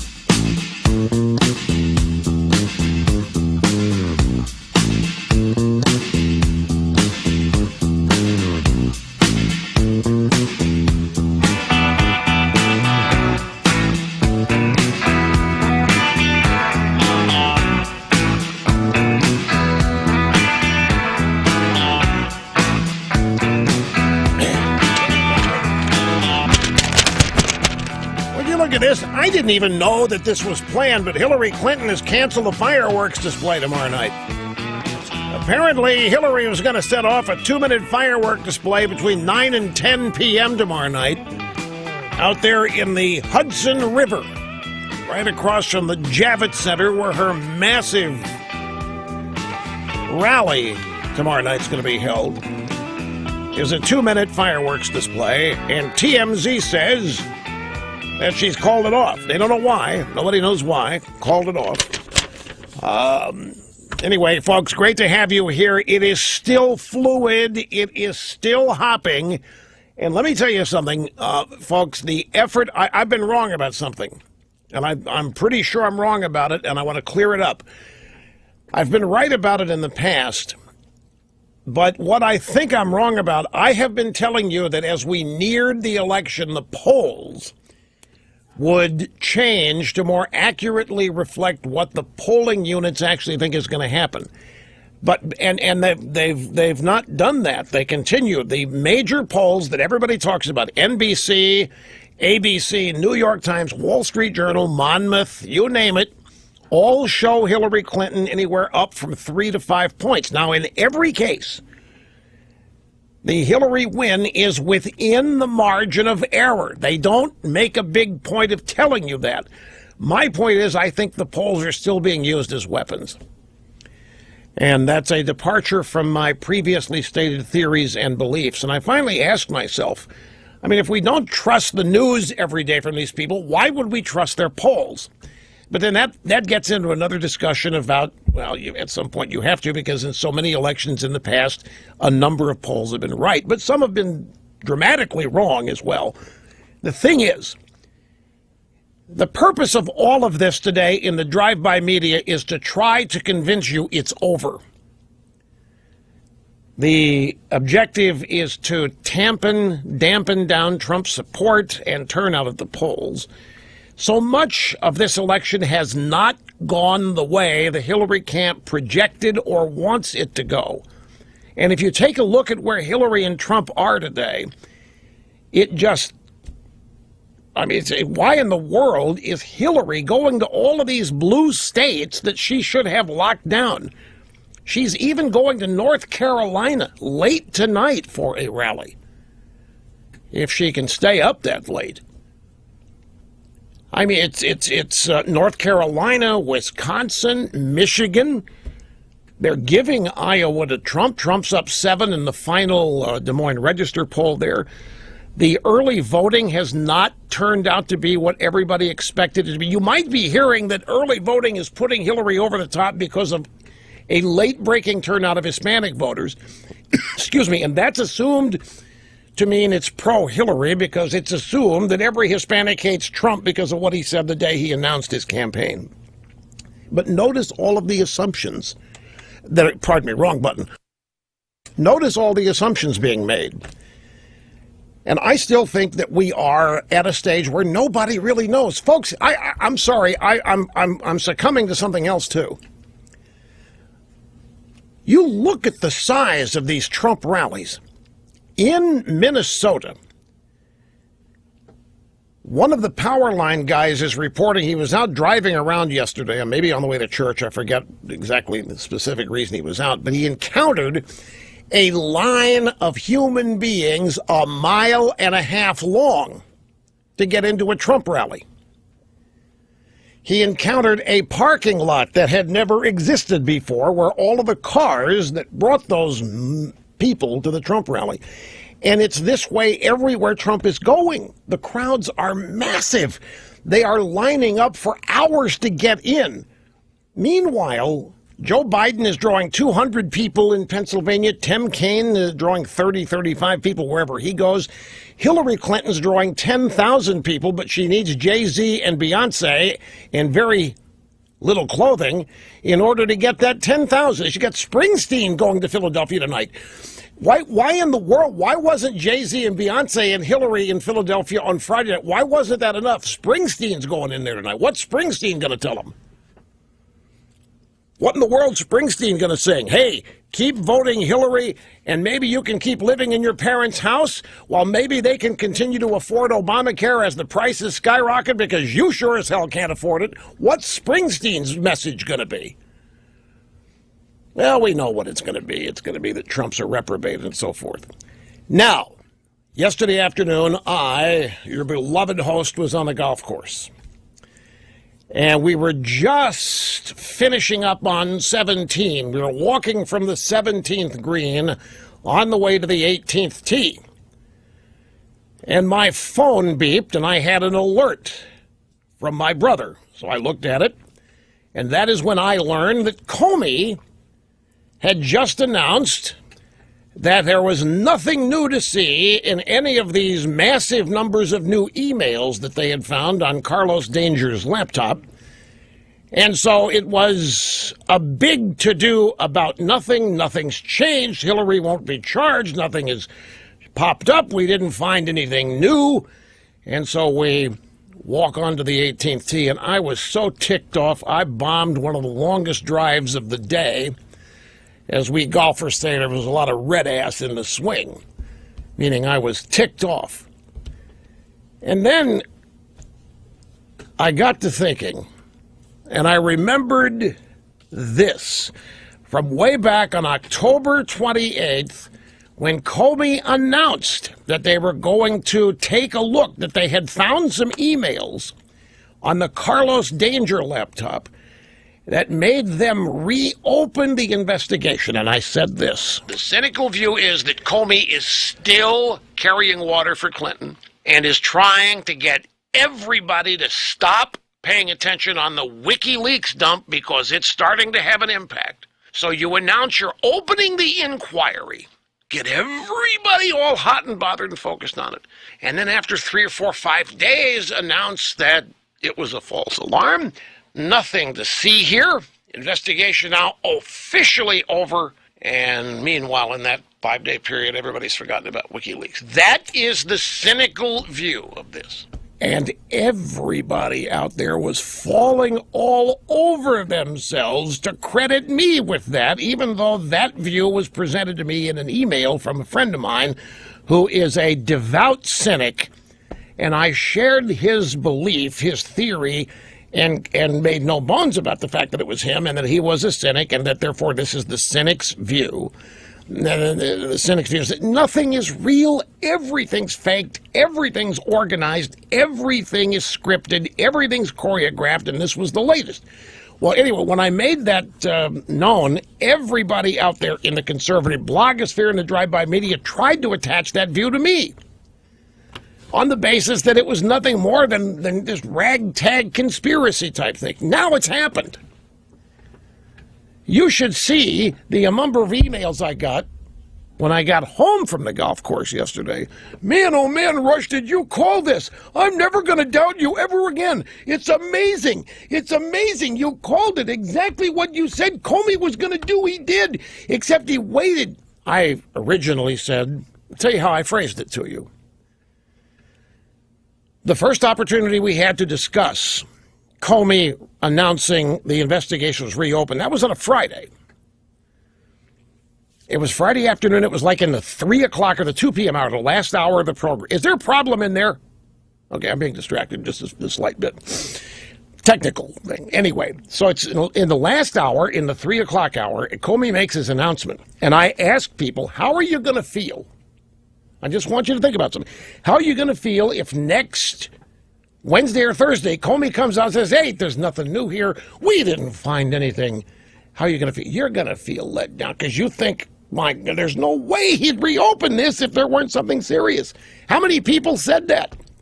There's no way Comey would do this. He's not going to stick his neck out like that. He would no way would announce this unless there really was something of a bombshell nature. Everybody thought that.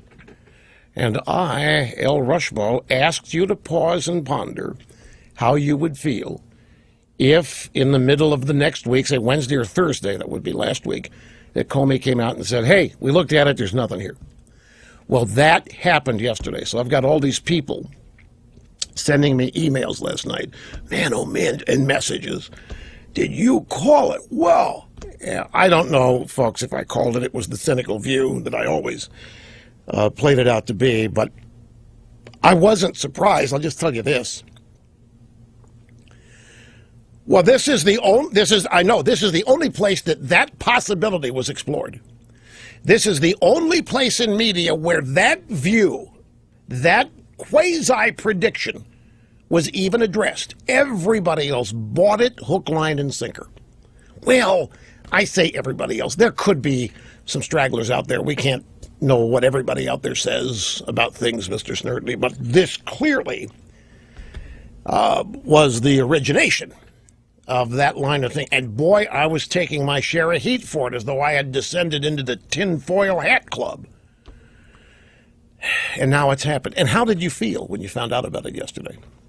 Were you shocked? I wasn't shocked. I was surprised by the timing. I thought once we got past Wednesday or Thursday that such an announcement wasn't going to be made. So I was shocked. I was not shocked that it happened. Not at all. I'm being honest with you. I'm not surprised that folks, you want to hear another cynical view? I'm going to appropriate, so I'm going to modify just a little bit something that Julian Assange said in an interview that aired with him, or didn't air. It was on the web somewhere Saturday night.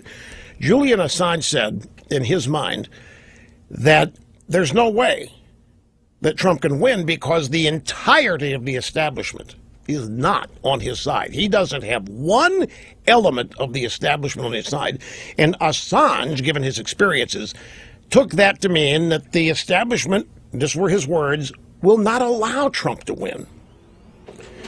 And the theory is that the establishment controls everything. It's interesting to listen to somebody like Assange list who he thinks the establishment is.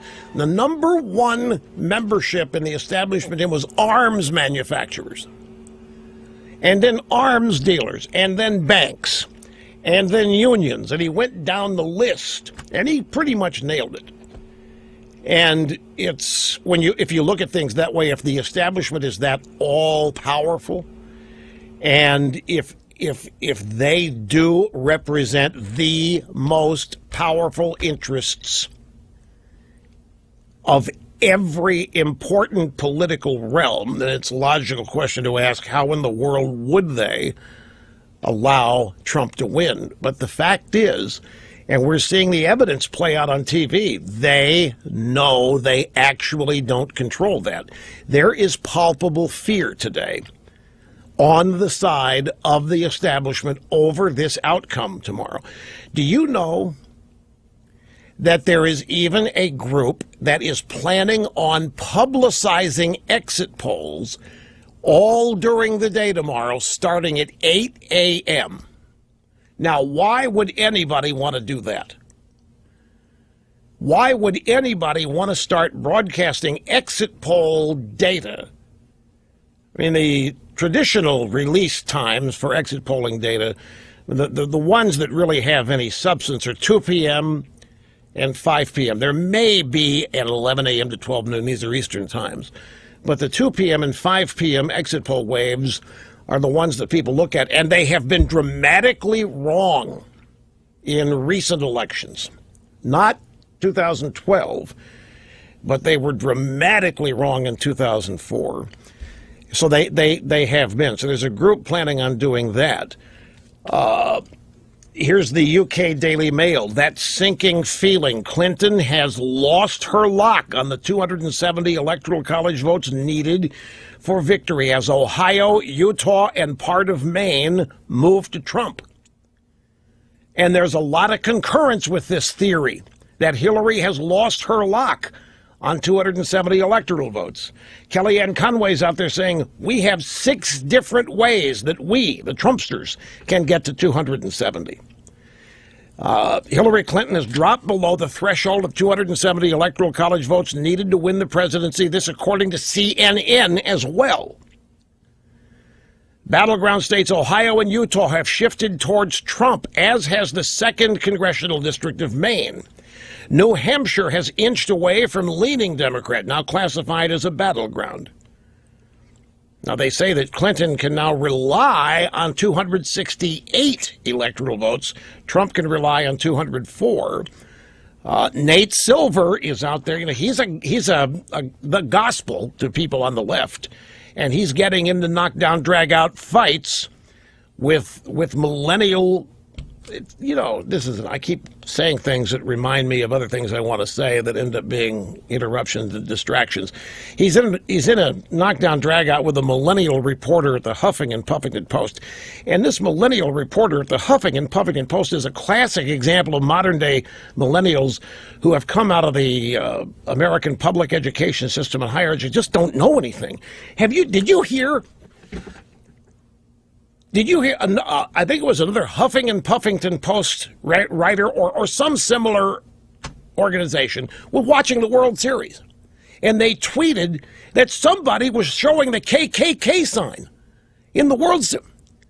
Mediaite. Oh, that's right. It was a guy named Josh Feldman at Mediaite, and he was outraged that the KKK was at the World Series and that they were showing their sign.